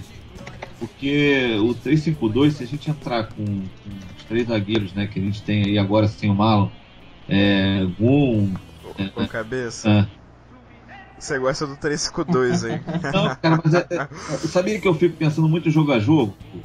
Esse lance do Corinthians, a gente tem que dar uma engrossada ali no meio de campo para dar... Porque o meio de campo do Corinthians é muito forte. Então a gente conseguindo povoar ali, a gente vai conseguir tirar bolas, né? A função do Edson, roubar bolas e tal. Então assim, se botar o Henrique, né? Deus me perdoe. Henrique, aí bota o Antônio Carlos também ali, por isso que é 3 zagueiros, né? Porque só o Henrique com o Gum já sinto calafrio. Aí botando os 3 zagueiros, de repente abrindo Jean e Scarpa de ala e o meio com o Edson, o Vinícius e o Marco Júnior. Aí à frente, como vocês falaram do falso 9, botar o Cícero de falso 9, e aí ou o Gerson ou o Oswaldo. Eu não acho um time ruim. Não. É porque a gente consegue colocar jogadores fortes. O Scarpa tá com força. Ele é um bom ala. Ele não é um bom lateral, mas ele é um bom ala. O Jean também já provou que sabe jogar ali na direita. Então assim, a gente já minimizava, tiraria o Vitor Oliveira e o Renato, sabe? Assim, botando jogadores mais experientes com garotada na frente que quer jogar, que quer marcar. Eu não acho um time ruim. E os zagueiros você colocaria o Henrique, Antônio Carlos e Gum, é isso? 3 zagueiros, 3-5-2, tradicional. Botaria os 3 ali. O Edson ficaria como um quarto zagueiro, no caso, né? Ficaria mais plantado ali. E soltava a garotada, cara. Marco Júnior, Vinícius, Scarpa, Cícero, sabe? Assim, a gente não tá já com o pensamento de que vai perder. Não estamos com esse pensamento. Então por que não já vamos ganhar? Vamos partir para cima. Eu sei que às vezes é suicida. Contra o Atlético, para mim, era suicida partir para cima dos caras. Porque os caras têm um time bem entrosado e compactado, né? Uhum. Corinthians também, mas assim, lá eles vão estar pressionados também, porque eles não têm outro campeonato, é só o Campeonato Brasileiro. Tudo isso ajuda. Se a gente vai e mete um gol no contra-ataque, já desestrutura um pouco o time deles. Então assim, era só uma sugestão o 3-5-2, sabe? Porque a gente tem que analisar jogo a jogo. Eu acho que contra o Flamengo, por exemplo, não teria muito sentido um 3-5-2, até porque o Guerreiro não vai jogar. Então assim, a jogo a gente teria que pensar de maneiras diferentes. Seria só uma sugestão mesmo. Mas eu sei que o Corinthians não vai fazer mesmo, então esquece. Não vai fazer, não sequer deve ter treinado uma outra opção. Claro. Né? Vai ter treinado. E eu até me lembro do jogo contra o Inter, que eu entrei numa conversa durante o jogo contra o Inter, em que eu não lembro exatamente quem ele tirou. Foi o Wellington Paulista, quando o jogo estava 0-0 e o Flu tinha 1 a menos, né? O Marcos Júnior tinha sido expulso. Ele tirou o Wellington Paulista e colocou o Antônio Carlos, né? E aí o Flu ficou com o Marlon, o Antônio Carlos e o Gum, se eu não me engano. E a gente, enfim, num grupo de colores que eu participo, a discussão tava assim, ele chamou o Inter para jogo, e uma galera falou, não, mas ele fez isso, na verdade, para os laterais virarem alas e a gente ter alguma válvula de escape para jogar. Acabou que não aconteceu nada disso, né? Se a intenção dele era a gente ter ala, não aconteceu. E o meu medo é justamente esse. Você pega... Tudo bem que o Jean e o Gustavo Scarpa são meias, né? De vocação. Então talvez seja mais fácil de implantar. Mas muitas vezes a gente pega um Wellington Silva, por exemplo, o cara não... Ele tem o cacoete do lateral. Então muitas vezes ele não imagina que ele tem a liberdade de um ala de ficar mais solto do que ele estaria. Então ao invés de 3 pessoas mais recuadas, a gente acaba tendo 5. Isso pode ser meio suicida. Não imagino que isso aconteceria contra o Corinthians justamente pelas opções que você sugeriu, do Jean e do Scarpa. Mas ele não vai fazer. É uma projeção. Rodrigo, esse jogo do Inter, cara, foi engraçado porque o Scarpa, quando ele mudou, ele botou o Antônio Carlos, ele soltou o Scarpa. Tanto que o Scarpa fez umas 2 jogadas boas na frente, do meio pra frente nesse jogo. Entendeu? Então, assim, é uma tentativa, sabe? Depois o Antônio Carlos fez aquela cagada lá de ser expulso, aí acabou com o jogo mesmo. Mas são coisas que tem que treinar, né? Mas aí vai dizer que não, só tem um dia para treinar. Sempre tem uma desculpa, né? Então, todos os times são assim, né? Não tem como, né? Não tem como. Eles só tem errado muito nas decisões, sabe? Pontuais ali na hora, sabe? Isso tem custado muito caro, assim. Tem custado verdade. Pontos pra gente. Isso é complicado. Tá chegando, como eu disse, o saldo do trabalho dele até aqui, eu te digo que é positivo. Porque não sei se com o Ricardo Drubs que a gente tá nessa situação. Sem zoeira. Fala esse nome, pelo amor de Deus. Cara, nem lembro. Enfim, eu não sei. Acho que o saldo do trabalho dele é positivo, mas é um saldo assim, porque ele tá queimando esses cartuchos, tá? Cada jogo é um erro atrás de erro e o time bagunçado e a gente não vê progresso no encaixe dessa equipe com os reforços. Claro que não é só culpa dele, tem a questão das contusões, mas isso é uma coisa que acontece com o Cartinho. Eu acho que o erro maior de toda a temporada do Fluminense, mais do que a Anderson, mais do que o Ronaldinho, é o planejamento, como foi um planejamento bagunçado, sabe? Um clube que chega com 3 treinadores em agosto já não é por si só ideal. Aí você vê uma chuva de contratações ao longo do campeonato, sabe? Não tem mágica que faça o time jogar o fino. Agora, obviamente, não tem mágica, mas tem como se tornar competitivo, mais competitivo do que tem sido. E nisso o Anderson tem responsabilidade. E ele tem que encontrar soluções para corrigir isso quanto antes. Olha aí, vocês estão ganhando elogios na internet, hein? Opa. A Tatiane diz aqui: sou a favor de um panelaço pro Anderson ouvir o Flulink e pegar uma dica de escalação. Isso aí, concordo.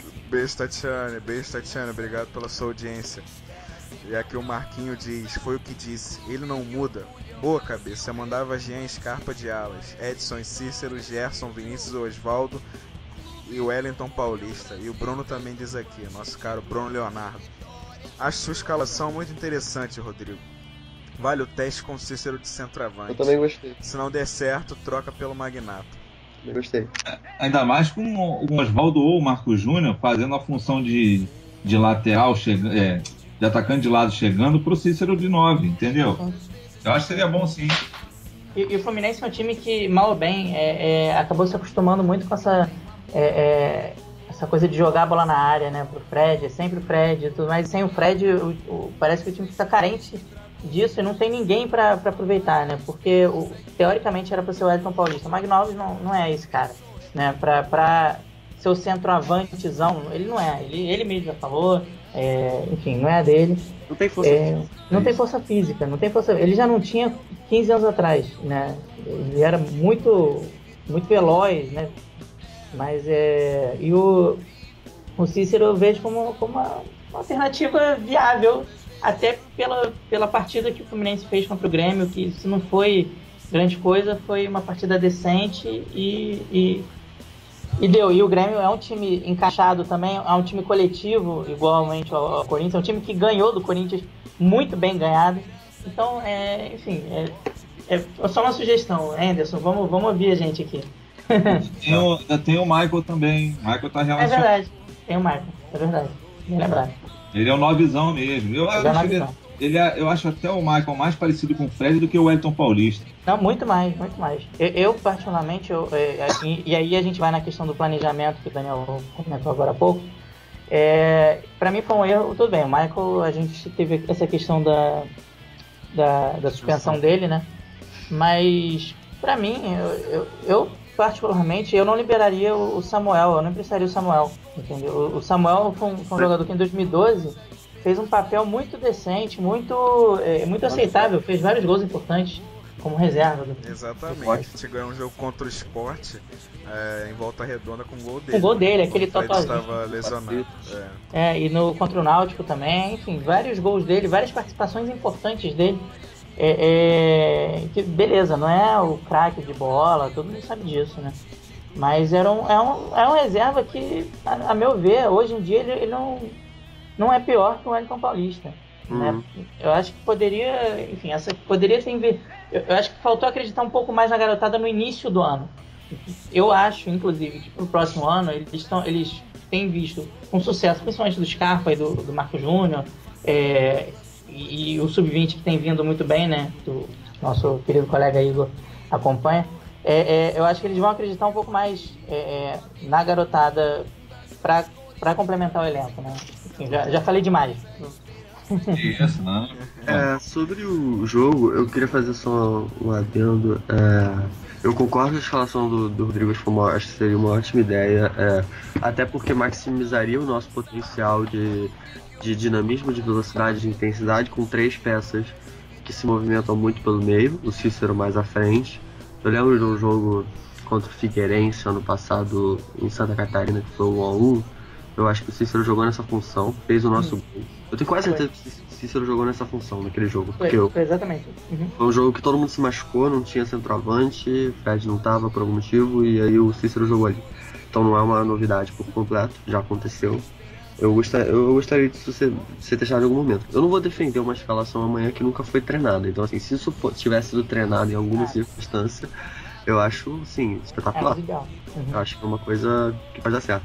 Mas só de já ter 2 jogadores mais soltos, mais leves no meio pra frente, que são, no caso, Gerson e Marco Júnior, já me agrada. Já acho.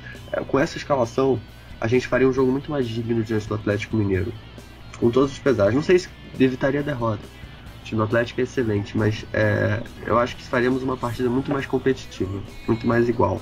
O Atlético não mandaria no jogo como mandou aqui. Pois bem, dito isso, acho que a gente está com uma escalação melhor. O grande problema, obviamente, é o Marlon não estar, né? É um desfalque seríssimo, porque o Marlon, na minha opinião, é disparado o melhor zagueiro do elenco, em quase todos os fundamentos. Do mundo, né, no caso.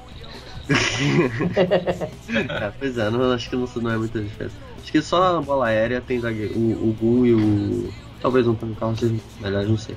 Na bola aérea do Marlon não é tão boa assim. Mas nos outros fundamentos ele é excelente. Tipo, muito acima dos demais. O Antônio Carlos, embora não seja o fim do mundo, não passa uma dose considerável de confiança. Para usar bastante eufemismo. Mas enfim, apesar disso, o Corinthians tem desfalques muito importantes. O Wendel, que é um lateral que está fazendo um ótimo campeonato, lateral esquerdo, que jogou na Ponte Preta, se não falha a memória. Aí vai entrar o Arana, que é da base. Eu nunca vi jogando, sinceramente não tenho uma opinião formada, não sei se esse moleque é bom ou não, mas enfim.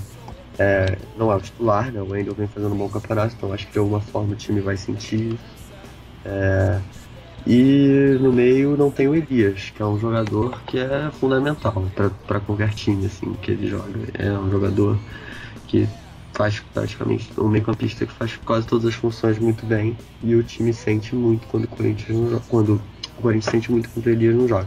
Principalmente pelo motivo de quem entra. Na real, quem vai jogar na posição do Elias, né? O Corinthians joga no 4-1-4-1. Então o 1 geralmente é o Bruno Henrique, que não joga. Vai ser o Ralf no lugar dele. E aí entra o Ralf no lugar dele. Só aí já é uma diferença brutal. Porque são jogadores de características totalmente diferentes. O Bruno Henrique é um volante moderno, um volante que sai bem pro jogo, melhora o passe e que é fundamental pro esquema do Corinthians. O Ralf é aquele jogador que, convenhamos, tá meio... É o Pierre deles, perfeito. O Pierre é a definição perfeita. É um volante que tá meio que em extinção no futebol de hoje em dia. É um jogador que praticamente só destrói, com a bola não acrescenta nada, passe pro lado ou para trás. Então, o que o Fluminense pode fazer, e que alguns times já fizeram esse ano, o Santos, por exemplo, na Copa do Brasil, e que ajudou a derrotar o Corinthians, foi o seguinte: eles adiantaram a marcação, tinha muitos jogadores leves e rápidos, isso ajudava, eles adiantavam a marcação e sobretudo, marcando a saída pelas laterais. Porque com o Ralf jogando, e o Ralf jogou no segundo jogo da Copa do Brasil, Corinthians e Santos, na Arena Corinthians, o Corinthians perdeu. Com o Ralf jogando, a saída de bola perde demais, acaba dependendo da saída pelos laterais. Então, se você marcar os laterais, se você não permitir que a bola chegue no Renato Augusto, no Jadson, o Ralf vai ter que basicamente armar o jogo. E foi assim que muitos times dificultaram o jogo pro Corinthians nessa temporada. E é um jogador que é mais limitado com a bola. Então acho que é uma coisa que espero que o Anderson tenha já colocado em mente. Pode ser uma boa solução pra gente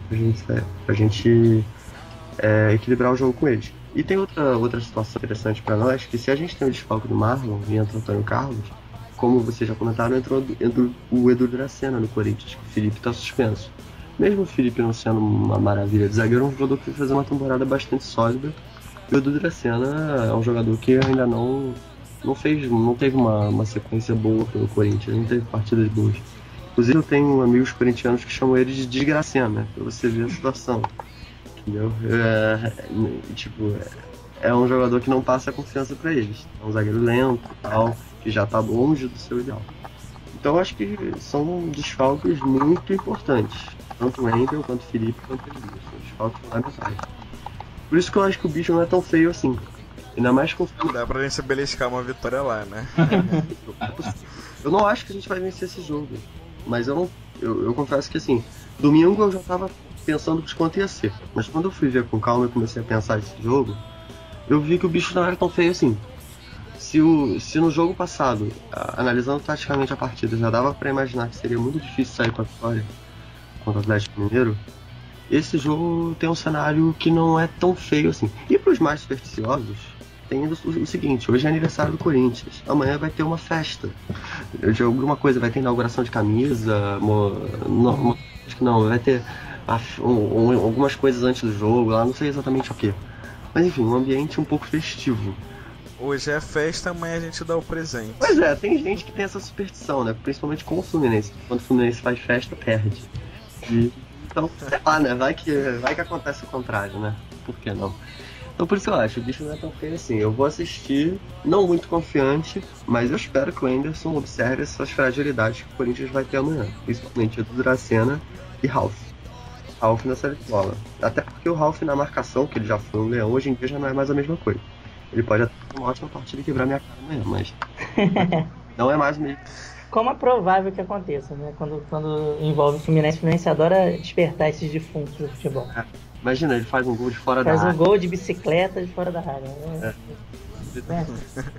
Mas em compensação tem os caras de preto lá do lado deles também, né? A gente não pode esquecer isso. Não pode esquecer do Sandro Meirahit, ele tá me preocupando muito mais do que um jogador do Corinthians, pode ter certeza. Eu acho ele... Eu não gosto muito de comentar a arbitragem não, mas o Sandro Meirahit me dá calafrio, de o verdade. Sandro é complicado. Eu acho ele horroroso. Uma informação que o Corinthians não tem pênalti marcado contra ele em 21 jogos, é isso mesmo? Será que é verdade isso? Não, realmente eu não sei. Olha, não sei como ter esse tipo de informação. Acho que se a gente ficar um pouco dentro de campo, a gente consegue fazer um jogo duro com eles, cara. Em compensação com o Fluminense não tem 5 pênaltis marcados a favor, né? Em 20 e tantos jogos. Não tem isso, né? Não pensa uma coisa com a outra. Pra gente poder encerrar aqui o programa, vamos aos palpites rápidos em relação ao jogo de amanhã. Daniel, seu palpite. Olha, se você me perguntasse domingo, eu diria 2-0 pro Corinthians na hipótese mais positiva. Hoje, analisando bem com mais calma, com frieza, meu palpite é 2-1 Corinthians, mas assim, jogo duríssimo. O jogo do Fluminense vai lutar bastante pela vitória. Se o Anderson fizer essas observações que a gente está comentando aqui. Espero que o Anderson esteja ouvindo a gente, porque Anderson, por favor, deixa o Ralf armando o jogo. Vai dar certo, vai por mim. A gente vai competir bem contra eles. Mas meu palpite é 2-1 Corinthians. O jogo ganhar lá na arena deles é muito difícil, independente das circunstâncias. Só o Palmeiras ganhou lá no Brasileiro, né? Mas quem sabe... Rodrigo, seu palpite... Não, perdão, Daniel. Quem sabe o empate com aquele, sei lá, 2-2, assim, pra dar uma confiança. Aquele gol cagado, né, do Abel. No final, assim, de repente eles estão ganhando até o finalzinho, aí um gol de escanteio, assim, pra... Não, meu palpite é relativamente parecido com o do Daniel, mas eu vou de 1-0 Corinthians. Acho que vai ser apertado, não vai ser uma goleada, nada disso, uma coisa meio Vasco, né? Mas a gente não vai conseguir vencer. Espero muito queimar minha língua, torço pra isso, mas o palpite é esse, 1-0 Corinthians. Cabeça. Cara, com a razão, 2-1 Corinthians. Com o coração, 2-1 Fluminense. Até porque o Fluminense não faz outro placar senão 2-1. É mesmo. Bem observado. Verdade. Bom, vou tentar, com todos os que vocês falaram em relação ao desfalque do Corinthians, eu me animei um pouco por conta da ausência do Ronaldinho, a volta do Marcos Júnior. Então vai de baixo. Eu imagino não. Até esquecido. Nem tanto, né? Exatamente, eu vou apostar aí num show do Marcos Júnior pra cima do Edu Dracena, a gente fazendo um 1-0 copeiro, gol do Vinícius no finalzinho. 1-0 Fluminense, a gente consegue ganhar do Corinthians lá na arena. Por mais clubista que isso possa parecer, eu me animei um pouco com esses desfalques do Corinthians e os retornos do Fluminense, mais a ausência do Ronaldinho. Ó, uma coisa interessante, hein, Cleiton? Você no início do programa estava achando que eram 5 derrotas. Agora já tá achando que vai ganhar do... Mas depois também eu ressaltei que o que mais me animava nesses 5 jogos era do Corinthians. Pois é, não. E aí agora já estamos pensando em vitória na quarta. Ou seja, se o Anderson tivesse escutado a gente, então, cara, a gente metia 3 no Corinthians lá. Seria antológico uma vitória lá, cara. Seria antológico. E assim, pra compensar essa derrota terrível do jogo de domingo, compensando a lógica do campeonato, só a vitória, né? Claro que o empate lá eu não vou lamentar, pelo contrário, eu vou agradecer e levantar as mãos pro céu, mas assim, pra compensar mesmo, idealmente, a vitória. Sem falar que se a gente ganha o Corinthians, o Flamengo vira papinha, né, domingo. Ah, mesmo. Mamão com açúcar. Aí volta tudo. E se a gente ganha do Corinthians também, como é que vai ficar a situação do Ronaldinho? Ele joga domingo ou não? Por mim o Ronaldinho já pode rescindir o contrato. Eu espero que ele comande o pagode ali na concentração, entendeu? Que ele consiga motivar os jogadores. Eu espero que ele seja, sei lá, o perdigão do time, né? O perdigão, quando passa por todos os clubes, ele é o animador de torcida. O animador, né? Ele tá ali pra falar, vamos lá, galera, isso aí, não sei o quê. Exatamente entra em campo, né? Saudoso Perdigão. Podia fazer a mesma coisa, entendeu? Comandar o pagode, motivar a garotada, entendeu? Acho que é um ótimo caminho. O Magno Alves já tem tem comandado o culto na concentração, então por que o Ronaldinho não pode comandar o pagode também? Eu acho sensacional, acho digno. Eu queria só esclarecer, né, que o Cabeça falou. O Corinthians, ele não teve nenhum pênalti marcado contra si. No Campeonato Brasileiro inteiro. Inteiro, é por aí. Não vai ser quarta-feira, não vai ser amanhã com o Sandro Meirahit no apito. Não vai mesmo. Em 21 rodadas ele não teve pênalti contra e pênaltis a favor. Ele teve aqui o Corinthians teve 3 pênaltis a favor e nenhum contra. Já o Flu teve 1 pênalti a favor e nenhum contra. Não, desculpa. E 2 contra. Contra teve mais. Eu faço aqui uma promessa ao vivo para quem estiver nos ouvindo. Se amanhã o Sandro Meirahit não expulsar nenhum jogador do Fluminense, ainda marcar um pênalti a favor do Fluminense na Arena Corinthians, tem resenha Flulink na quinta-feira pós-jogo. É uma promessa que eu faço aqui. Maluco. Se o Fluminense tiver um pênalti a favor na arena, sem jogador expulso do Fluminense ainda por cima, quinta-feira tem resenha pós-jogo. Boa, isso aí. Pegou a meta e dobrou a meta, hein? Olha que beleza. É isso aí. Igual a meta, exatamente. Beleza. Falando sério agora, Sandro Meirahit, apesar de toda a história e tal, eu me preocupo mais que questão de clube e tal, de Corinthians, de, sei lá, Flamengo, seja o que for. Ele é ruim. Ele é horroroso.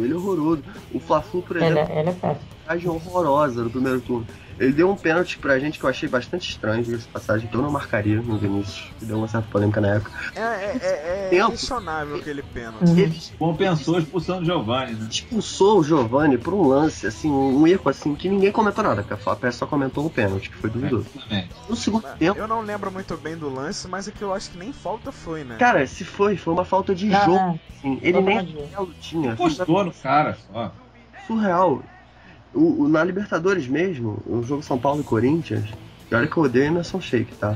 Mas vamos lá. O Emerson Sheik foi expulso num lance, assim, pra mim, muito forçado, assim. Foi um lance que o Sheik deu um totozinho, assim, no Tolói, fora do lance de bola. Sinceramente, eu não achei que aquilo ali seria pra cartão vermelho. Acho que aquilo ali desandou completamente a partida.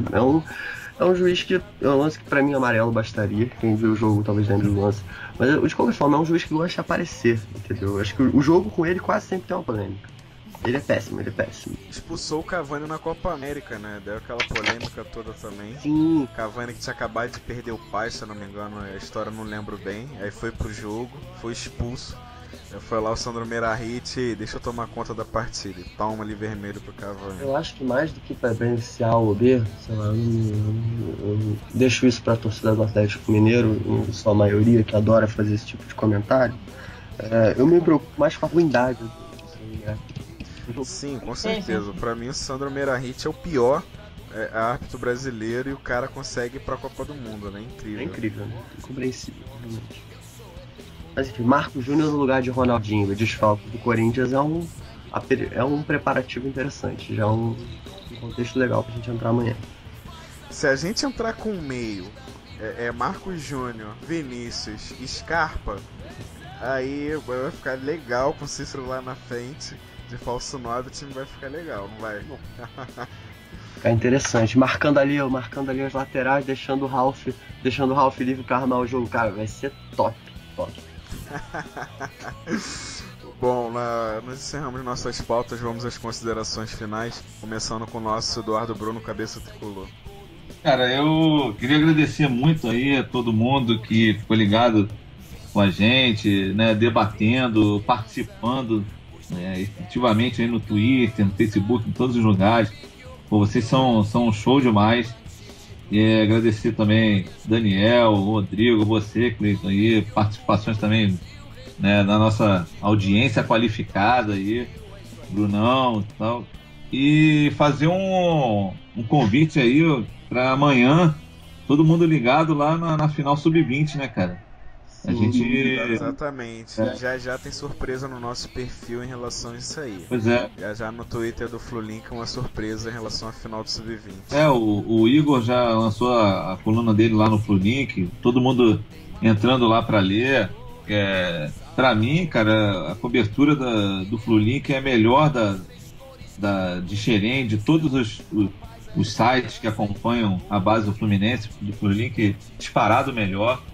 E vamos torcer amanhã pra garotada, cara, porque imagina aí a gente sendo campeão brasileiro sub-20, o Léo vai subir com uma moral danada, cara. Merece, pra coroar o projeto, né?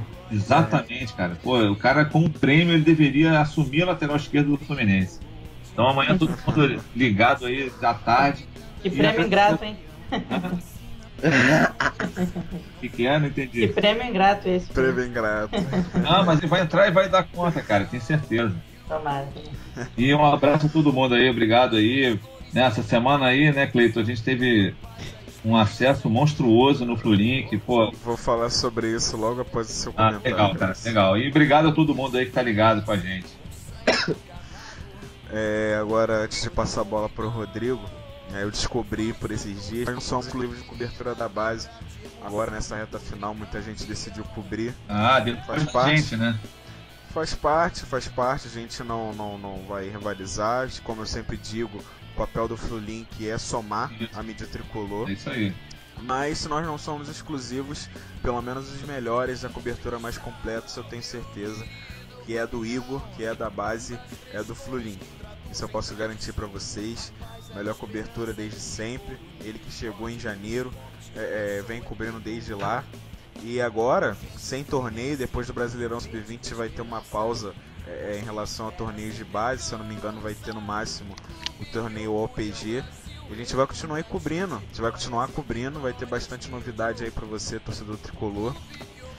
E se a gente não é exclusivo, a gente tem a melhor cobertura. E agora passa a bola para o homem das 10 mil visualizações, Rodrigo Salomão.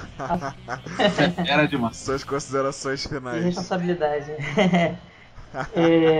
Bom, mais uma vez agradecer pela oportunidade, pelo espaço. Agradecer as visualizações, né, que o Cleiton falou, na minha coluna sobre o Gerson, que queimou um pouco minha língua no fim de semana. Mas assim que funciona, que bom, continue queimando. E é isso, torcer pro Flusão amanhã, conseguir um resultado digno, uma partida digna, e que na sexta-feira de barriga tenha um texto feliz, né, sobre o que teremos aí pela semana. É isso aí, agradeço a todos. Rapaz. Diga. Não, pode concluir, depois eu falo. E é isso, eu agradeço a todo mundo que nos ouviu, o pessoal que tem acessado, e reiterar o convite de todo mundo para amanhã, que a decisão do Sub-20 é muito importante, o time que merece, a garotada boa. Deu uma vacilada em casa, mas é perfeitamente contornável contra a Vitória lá na Bahia. E é isso aí, muito obrigado. Só para concluir aqui, acrescentar, se o Bruno é o nosso camisa 10, o nosso gênio do Flulink, agora tem o Cabeça e o Rodrigo Salomão de colunistas independentes, um trio comparado a Deco, Nem e Fred de 2012, né? Trio de mestre, o Rodrigo chegou, nova aquisição aí no site, só tem 2 postagens. Acabou o caô. Mandou muito bem, tanto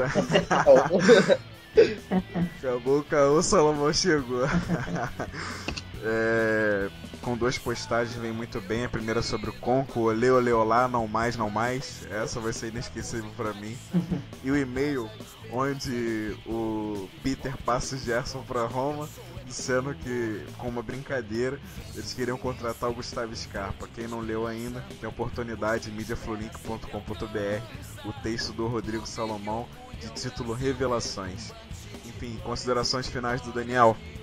Bom, gente, queria agradecer todos da mesa pelo programa de hoje, Cleiton, Rodrigo, Bessa. Foi um ótimo programa, temas difíceis, espinhosos, uma fase complicada no nosso Fluminense, mas vamos torcer para que a gente atravesse esse momento e consiga fazer um bom final de temporada Copa do Brasil tá aí, quem sabe a gente não tem uma surpresa boa. No Brasileiro tá difícil, né, com essa regularidade toda, mas Copa do Brasil tá aí, quem sabe a gente não se surpreenda, né. Eu tenho certeza absoluta que se o Anderson ouvir os nossos programas, se o Anderson ouvisse os nossos programas, o Fluminense já estaria pelo menos uns 5 pontos a mais. Fácil. Facilmente, ele estaria numa situação bem melhor. Eu espero que amanhã ele pense com bastante carinho, com bastante cautela na escalação, na proposta de jogo, porque tem como fazer um bom jogo. Enfim, a nossa confiança vai depender muito da forma como o time entrar em campo. Então é isso, pessoal. Muito obrigado. Agradecer a todos que ouviram. Espero que tenham gostado e que continuem ouvindo nas próximas edições da resenha. Um forte abraço a todos e saudações tricolores. Bom, é isso aí. Nós ficamos por aqui. Esse foi o Resenha Flulink de número 10, com a apresentação e produção minha, Cleiton Melo. Desejo uma boa noite a você e saudações tricolores. É isso. Com sangue encarnado, com calor e com vigor, faz a torcida querida vibrar de emoção. O tricampeão venceu.